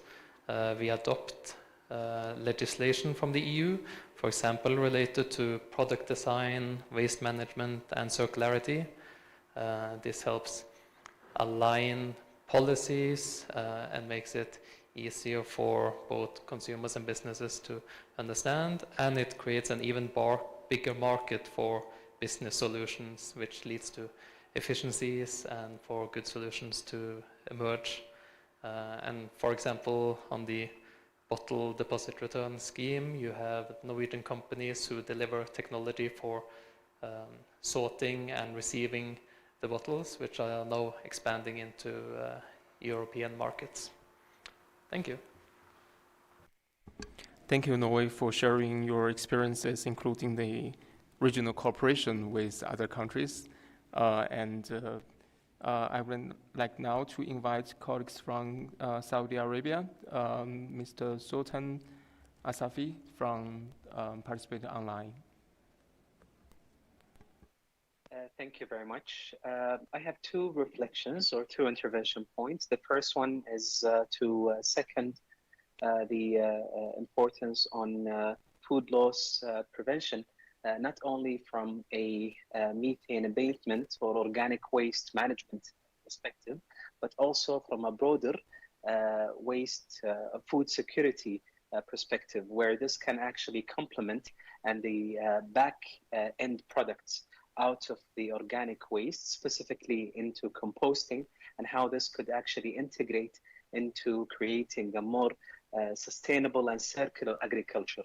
So in Saudi Arabia, one of the flagship programs, which is underseen by specific governmental authorities and also private sector activators, is indeed to deploy large-scale composting programs, taking in waste streams that are coming, organic waste streams that are coming directly from producers, big dairy production, etc., as well as from commercial establishments where food waste can be easily segregated versus post-residential food waste.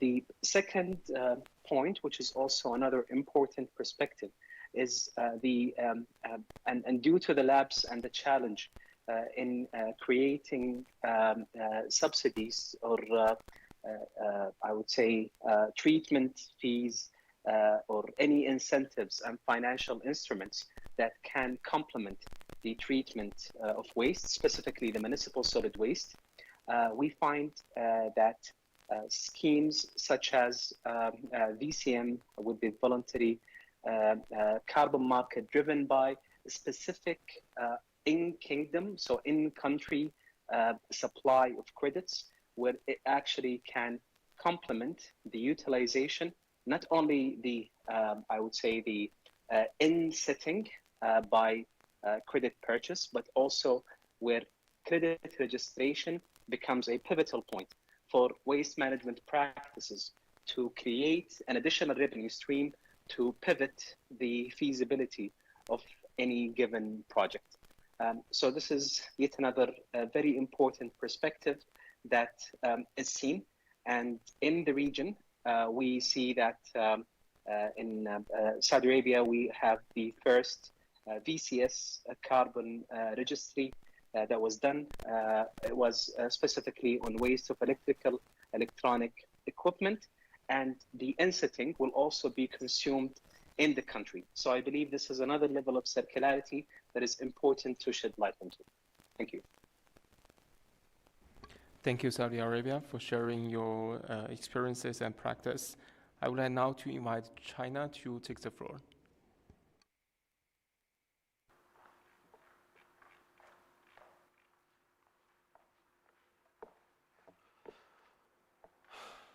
Okay, so regarding reducing emissions from waste, China would like to share experiences and solutions in the following 4 areas. First, policy-related experiences to synergize pollution reduction and carbon emission reduction is like a must choice for the comprehensive green transformation of economic and social development. And in 2022, the Ministry of Ecology and Environment issued the implementation plan for synergizing pollution reduction and carbon reduction, which is a quite important component of the 1+N policy system for peaking carbon emissions and achieving carbon neutrality. And China regards it as a crucial pathway to achieving the goals of peaking carbon emissions and carbon neutrality. And China focuses on mechanism innovation and encourages pilot products and other supporting measures, and effectively promotes the realization of the 2 major tasks: the fundamental improvement of the ecological environment and carbon peaking and achieving neutrality. And furthermore, China's central government budget has increased investment in climate change mitigation, adaptation, and scientific and tax support, including supporting the resource reuse of livestock waste. And second, regarding solid waste control, like China's solid waste treatment and resource recovery technologies such as plasma scientification, melting technology, and rapidly decompose and gasify various solid waste in a high temperature plasma environment, and achieving reduction, harmlessness, and resources recovery of solid waste. There are small-scale applications in waste treatment projects in some major cities, such as Beijing and Shanghai, used to treat some difficult-to-degrade waste, improving waste treatment efficiency and resource recovery rates. And third, regarding the food waste control, the Chinese government leads the public to pay special attention to food security and climate change, and promotes the Clean Plate campaign nationwide and to reduce food waste. In 2024, to accelerate the formation of practical and effective long-term mechanism for saving grain and food, and intensify efforts to address food loss and waste, China issued Action Plan for Grain Conservation and Food Waste Reduction. And fourth, regarding the control of organic waste and agricultural residues, China's new measures for implementing the updated NDC include control measures for organic waste. And China is intensifying efforts to promote the reduction and efficiency enhancement of chemical fertilizers and promote the substitution of chemical fertilizers with organic fertilizers, and promote green and efficient promotion and control technologies models such as ecological regulation and biological control. And China is also improving the treatment and utilization methods of livestock waste to reduce greenhouse gas emissions from animal husbandry. And since 2015, China has accelerated the resource utilization of livestock and farming waste, reduced agricultural greenhouse gas emissions, and enhanced soil carbon sink capacity and advanced green and low carbon agriculture development. As a developing country, China faces the following challenges and barriers. First, poor data quality.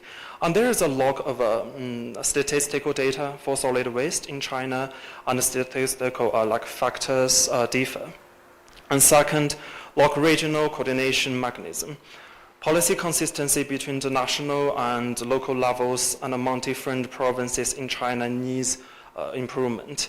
And across province coordination mechanism for the collaborative disposal of the waste, dangerous waste, has not been effectively established. And third, inefficient waste treatment facilities and capacity in some regions and cities. Capacities differ significantly across different regions in China. And there is an imbalance in city solid waste treatment capacity, particularly in some small towns, in central and western regions with poor infrastructure. Landfill remains the primary mode for the final disposal of the solid waste. Thank you so much. Thank you, China, for sharing the practice in your country. I would like now to invite colleagues from European Union to be followed by Russia Federation online, and then Singapore online, and then UK. European Union, please. Thank you, Gao. And happy also to contribute here in this breakout group on waste. First of all, we want to say that waste management for us needs to be embedded in a broader context of circular economy, as we already said. In the EU, improvements in waste management contributed to let's say, resulted in reducing the annual EU GHG emissions by 1%.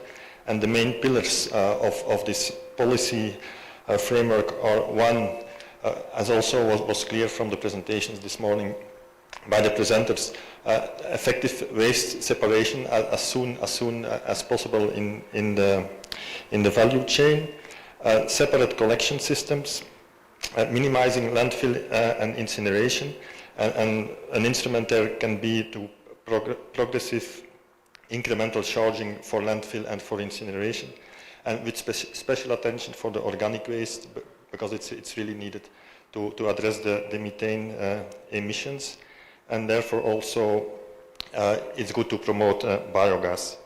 Our main policy instrument is the Waste Framework Directive, which has as guiding principles a prioritization of prevention, reuse, recycle and recovering, and with the objective to minimize landfill disposal, to separate the collection of biodegradable waste, and a limit of 10% of landfill disposal, 10% of the municipal waste. We see that effective waste management has a lot of local environmental and health benefits, and as we also have seen, local governments have an important role to play here. And we think that it's really important that all levels of government take their responsibility, and we, let's say, to some extent, we have some difficulty in understanding how the CBDR principle would apply in the same way as it applies regarding greenhouse gas emissions. Also, countries in the north face important barriers, as we also have learned this morning. One is the lock-in of our waste management system, which requires quite a transition to a circular economy approach. Also, as was said this morning, investments in appropriate treatment of organic matter, also to compost and to biodigest, and finally also shifting the business and the consumers' consumption patterns, consumption and production patterns towards a more circular model. Thank you. Thank you, European Union, for sharing. I would like now to invite colleagues from Russia Federation. Please, you have the floor. Yes, nice to meet you yes. again, colleagues. Yeah. Yes, please. Now, the Russian Federation would like to share our best practices across different areas. going on in the agricultural sector. The Russian Federation places a strong emphasis on recycling organic waste and then use it as a secondary resource. As of 2024, the recycling rate for agricultural waste has reached up to 85%. We are implementing the measures in the sector such as processing of organic waste to produce vermicompost, high-protein feeds, additives, organic fertilizers, and biogas. They involve methods such as insect-based processing, installing biogas plants for livestock waste, and composting organic raw materials. We also have biogas power plants operating across the country. Now there are 8 plants in operation. Their facilities enable to treat livestock waste, reduce methane emissions, as well as generate electricity and organic fertilizers. In the housing and utility sector, the Russian Federation pays great attention to measures on developing separate waste collection systems for municipal solid waste and constructed advanced municipal solid waste treatment facilities. By the end of 2024, 62% of Russians had access to separate municipal solid waste collection.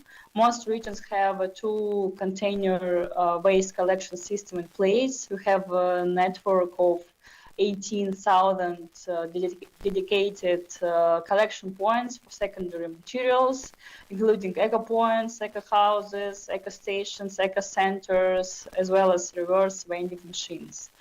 We are also developing the eco technoparks for waste processing. For instance, there is a closed loop eco technopark in the Kirov region, for example, engaged in treatment, recycling, and disposal of hazardous waste. We have also established high-tech complex in the Leningrad region for composting and the production of alternative fuel. So that's it. Thank you. Thank you for sharing, colleagues from Russia Federation. I would like now to invite colleagues from Singapore online.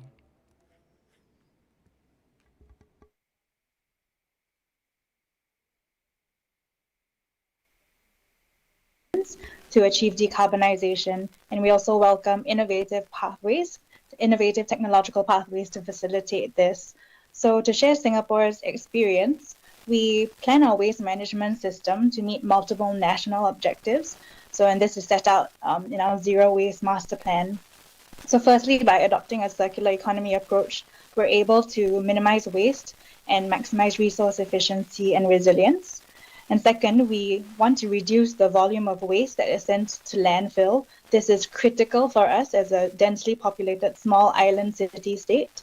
And so after the recyclables are retrieved, the remaining waste is then collected and sent to our waste-to-energy plants for incineration, and that reduces the waste by up to 90% in volume, and that saves space in our only landfill.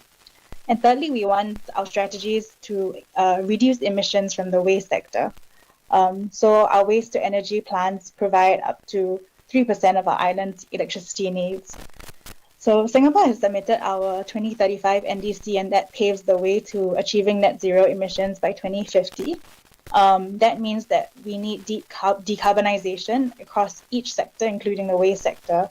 Our waste sector emissions are relatively small, about 0.66%, but it is a hard-to-abate sector for us, and so innovative approaches are needed to decarbonize. So we are launching a pilot to test the viability of carbon capture and storage technologies alongside our waste-to-energy plants. But progress in this area will depend on the technological maturation and also the scalability of these solutions. And we'd like to work with like-minded partners to advance carbon capture, utilization, and storage technologies, noting that these technologies and other low-carbon technologies are recognized in the outcome of the first global stocktake as instrumental solutions for decarbonization. Thank you.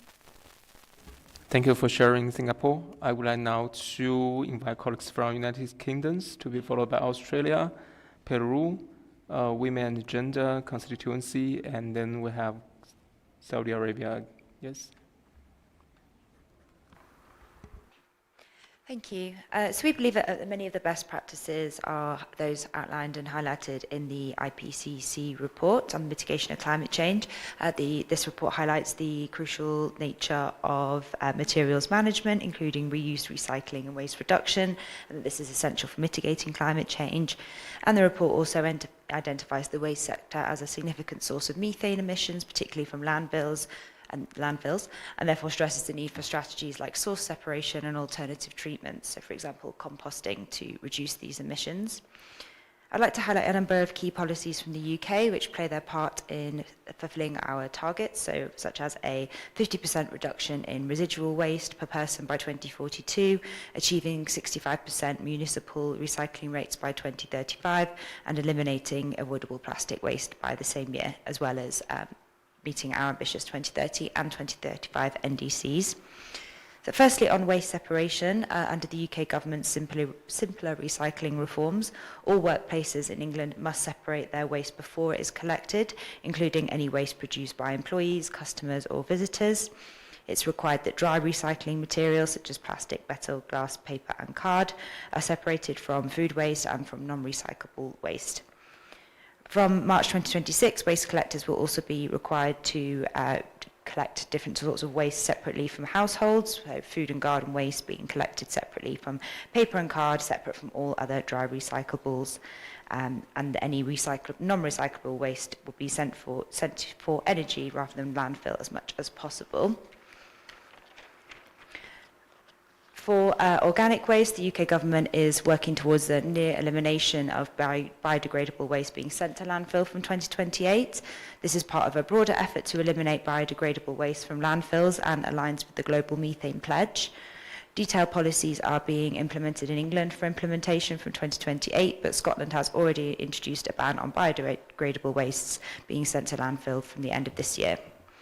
Key methods to achieve this goal include mandatory separations of food waste from homes and businesses, which are then sent for anaerobic digestion or composting to generate biofuel or compost. To prevent food loss in the first place, there are various strategies and campaigns designed to prevent food loss across the supply chain and at household level. So, for example, improved date labelling, particularly to remove use-by dates rather on fresh produce, such as fruit and vegetables and dairy products, in placing with a best before rather than a use by.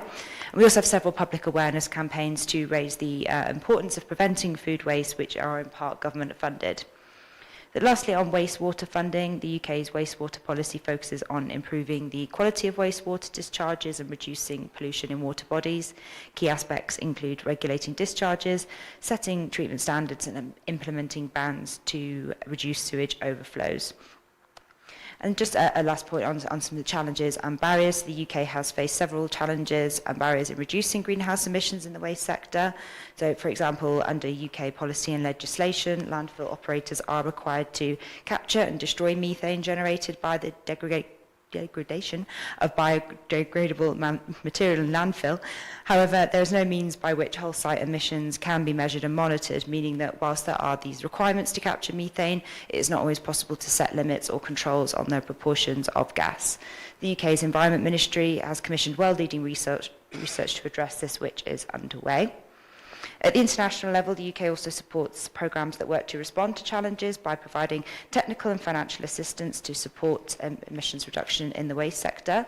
So, for example, the UK-funded Climate Finance Accelerator has supported 51 projects in the waste or circular economy sectors across 10 EMDBs. To date, 6 of these have gone on to secure investment totaling over 50 million. And the Mitigation Action Facility also provides technical support and climate finance for mitigation projects with major funding from both the UK and German governments, alongside other donors such as the Danish government, European Union and Children Investment Fund. It has live projects such as the Waste Solutions for a Circular Economy in India, which aims to achieve low carbon transformation of the waste sector by scaling up and de-risking investments and strengthening the regulatory framework. Thank you. Thank you, Kay, for sharing your experiences and also challenges. I would like to invite Australia, please.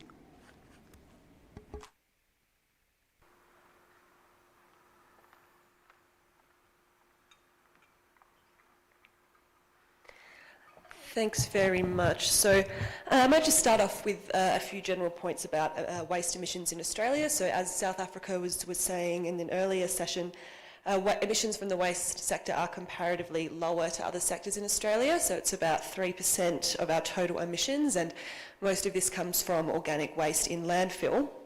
But reducing waste by transitioning to a circular economy has cross-cutting benefits that can lead to significant emissions reductions in other sectors. So, for example, retaining goods in the economy for longer can reduce energy demand.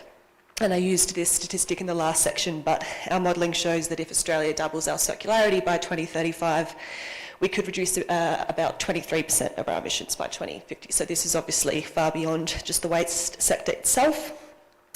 We also have a national plan for waste. We have the National Waste Policy from 2018 and then an action plan update from 2024.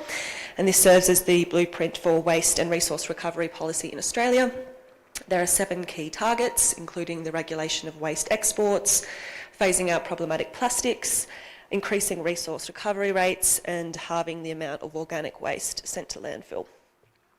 So firstly, on exports, it is really important to take responsibility for your own waste, and regulating waste exports can improve environmental outcomes and reduce emissions, while also creating jobs and driving innovation in the waste sector domestically.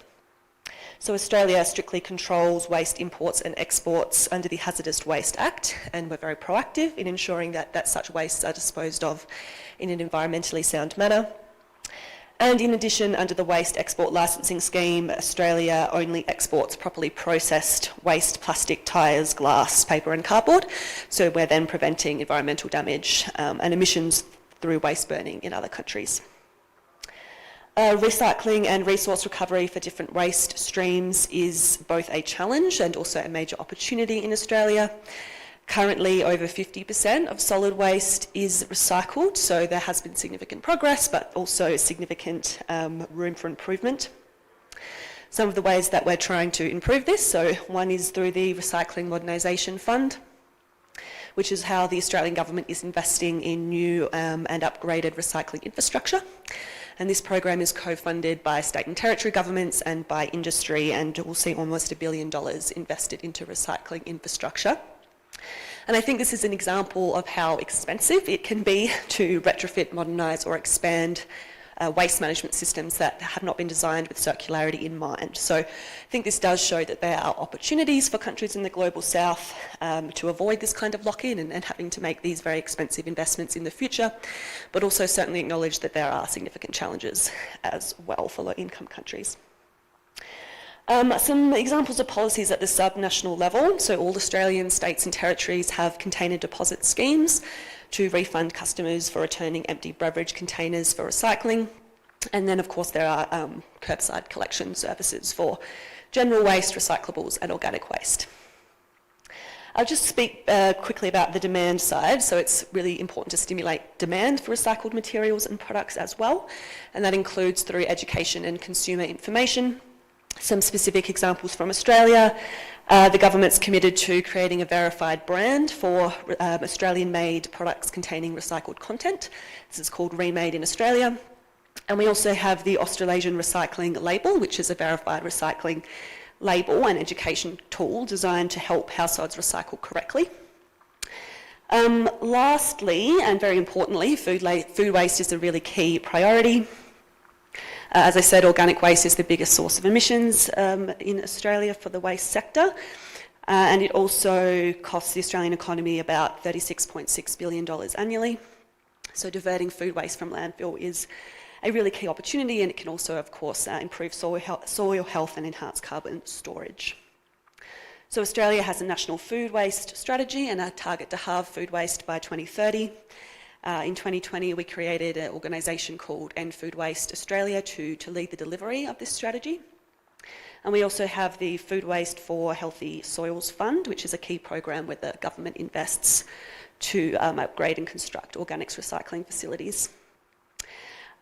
Just one final point. I think we've had a few discussions around this, but I think it's clear from a lot of interventions and from the scene setting earlier that there are significant economic growth and development opportunities in looking at waste as a resource and in improving efficiency and keeping resources in the economy for longer. So I think when we're talking about concepts like CBDR and applying them here, it's important to take a nuanced view and recognise that there are significant opportunities for all countries too, and it's not just blanket applying CBDR to concepts like national waste and recycling policy.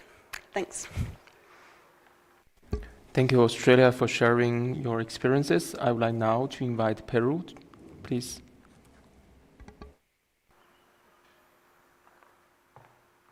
Hi, thank you, Chair, for giving me the floor. Since it's our first time having it, let me please briefly answer the first question. Regarding our efforts to reduce GHG emissions from waste sectors through our management system. An important step in this regard has been the inclusion of waste-related mitigation measures in our nationally determined contributions. This not only helps attract public and private financing and international cooperation, but also strengthens monitoring, reporting, and verification processes that generate reliable data and reinforce climate transparency. Of the measures mentioned, the construction of landfills, with semi-aerobic technology is already underway. By 2024, there is already 75% of operational landfills that relates to these mitigation measures. So we are in that track. In addition, to further enhance our waste management systems, we are advancing by our National Circular Economy Roadmap to 2030, as well as sectoral maps, including one specifically for drinking water and sanitation. These instruments serve to align public and private actors around common long-term visions. Taken together, these experiences show the integrating climate commitments into the NDC, supported by circular economy approaches and strategies, and can be strengthened waste management systems and contribute to more coherent and effective climate action. Thank you. Thank you, Peru, for sharing. And I now to invite a representative from the Women and the Gender constituency, please.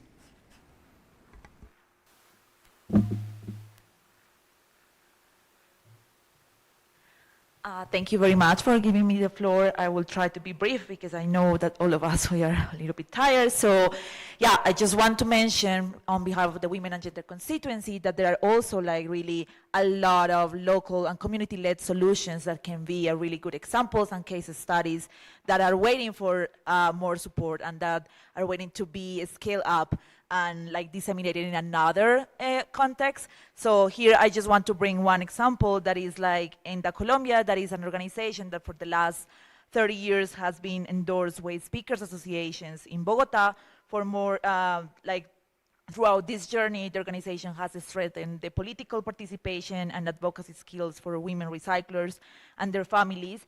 And like this climate mitigation initiative defends the role of women recyclers as environmental advocates and agents of change, and that has helped recycle collectives to guarantee a standard price per kilogram of recycled waste, which has been a key step toward a stable economic independence and the recognition of women's contribution to the reduction of GHG emissions. And since as we were talking like in the panel this morning, like these kind of initiatives that are local are also like a really good incentive to like promote like more collection and management and like a good management of waste.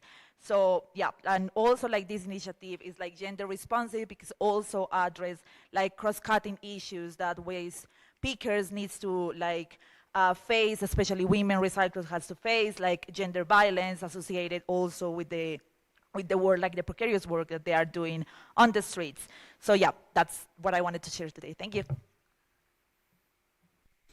Thank you for sharing the stories from the observation of the gender and women constituencies.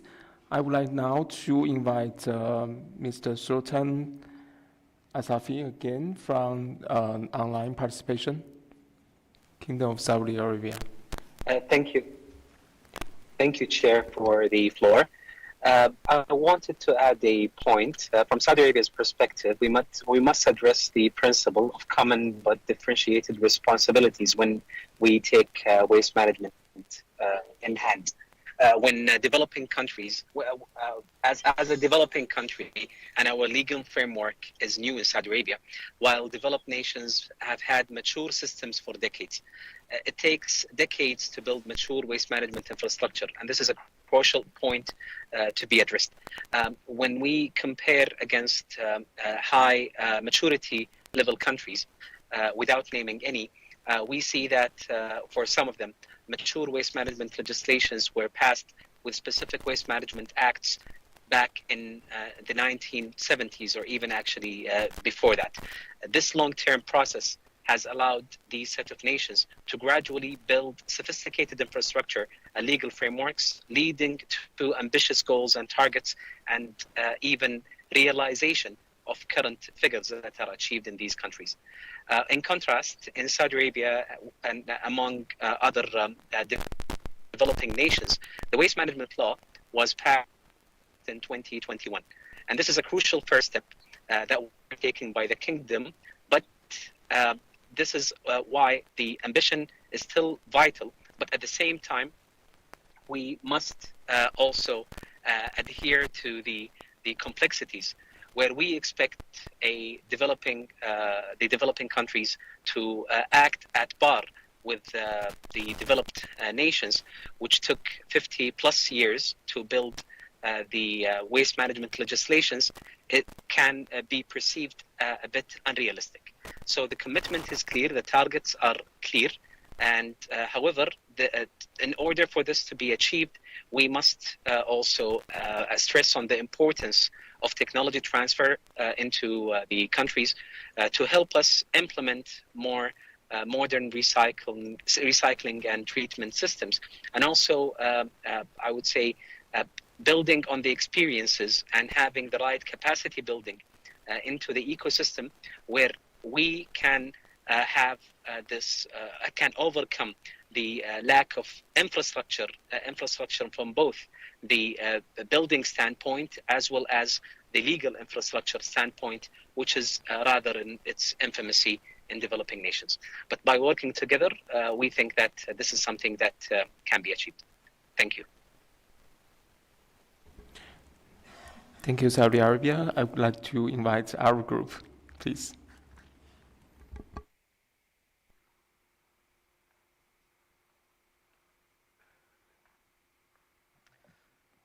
Thank you, co-facilitators, for giving me the floor.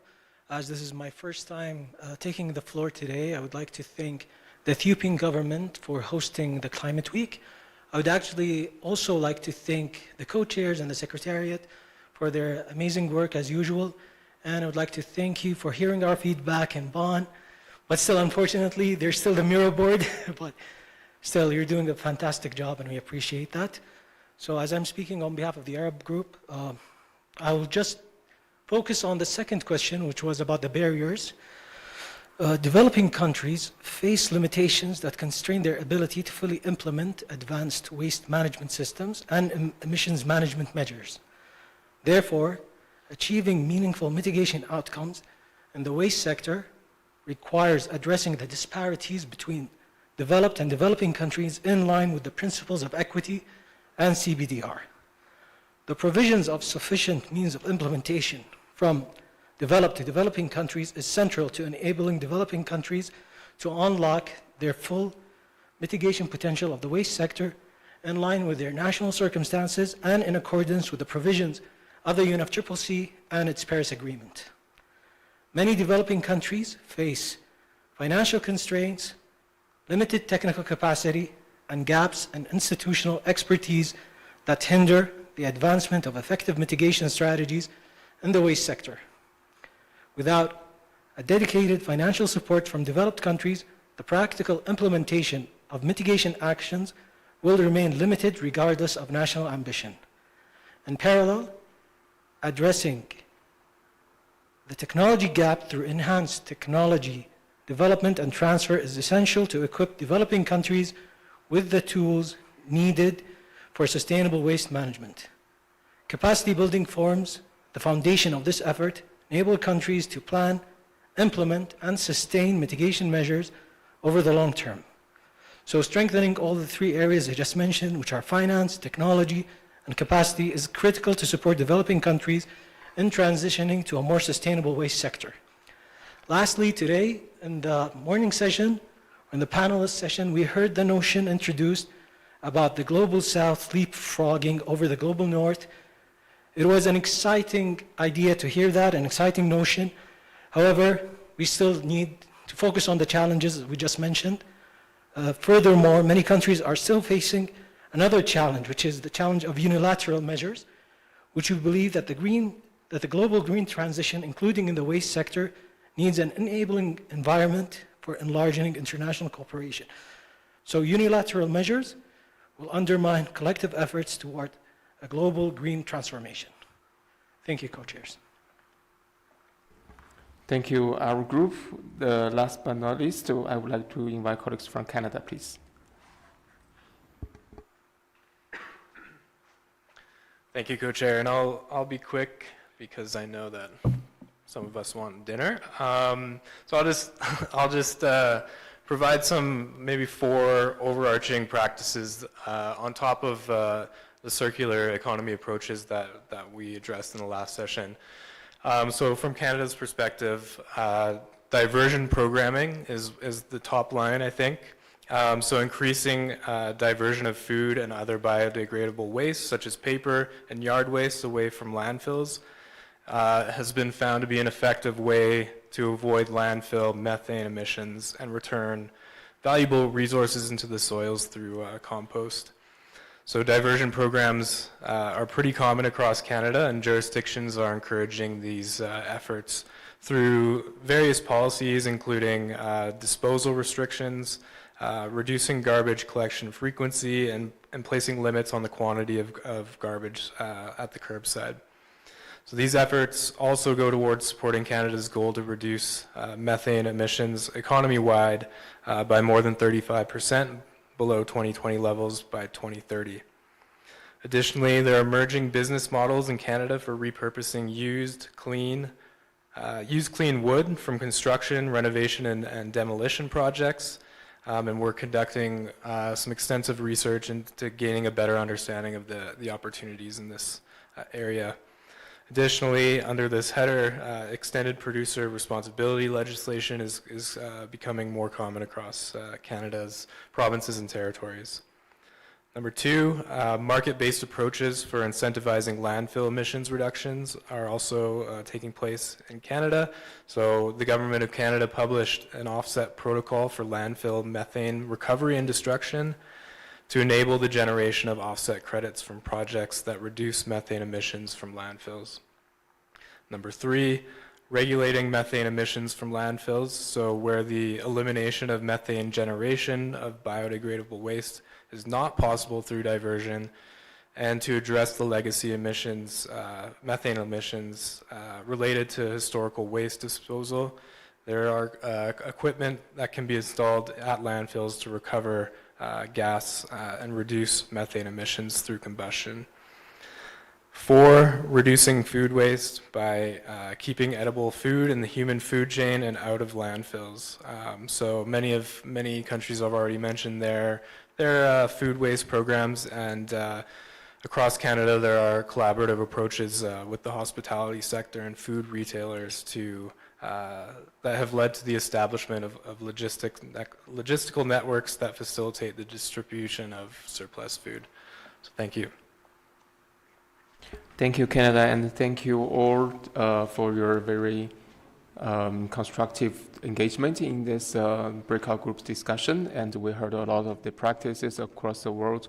Of course, different countries will have their different national circumstances and the different priorities. And we do feel that the practice and across the policy spectrum, I think, makes a lot of contribution to the emission reduction of this waste sector. So we hope that we will capture all your views and will contribute to our summary reports later to be published before the COP. I think this comes to the end of today's discussion, and tomorrow morning we will go to meeting room 2. I mean, all of us will go to meeting room 2 for the MWP Global Dialogue at 9 o'clock. And after a very short plenary sitting, we will go to the breakout groups. Tomorrow we'll also have 2 breakout groups focusing on the enabling environment. So I hope you will have a very good evening. So see you tomorrow.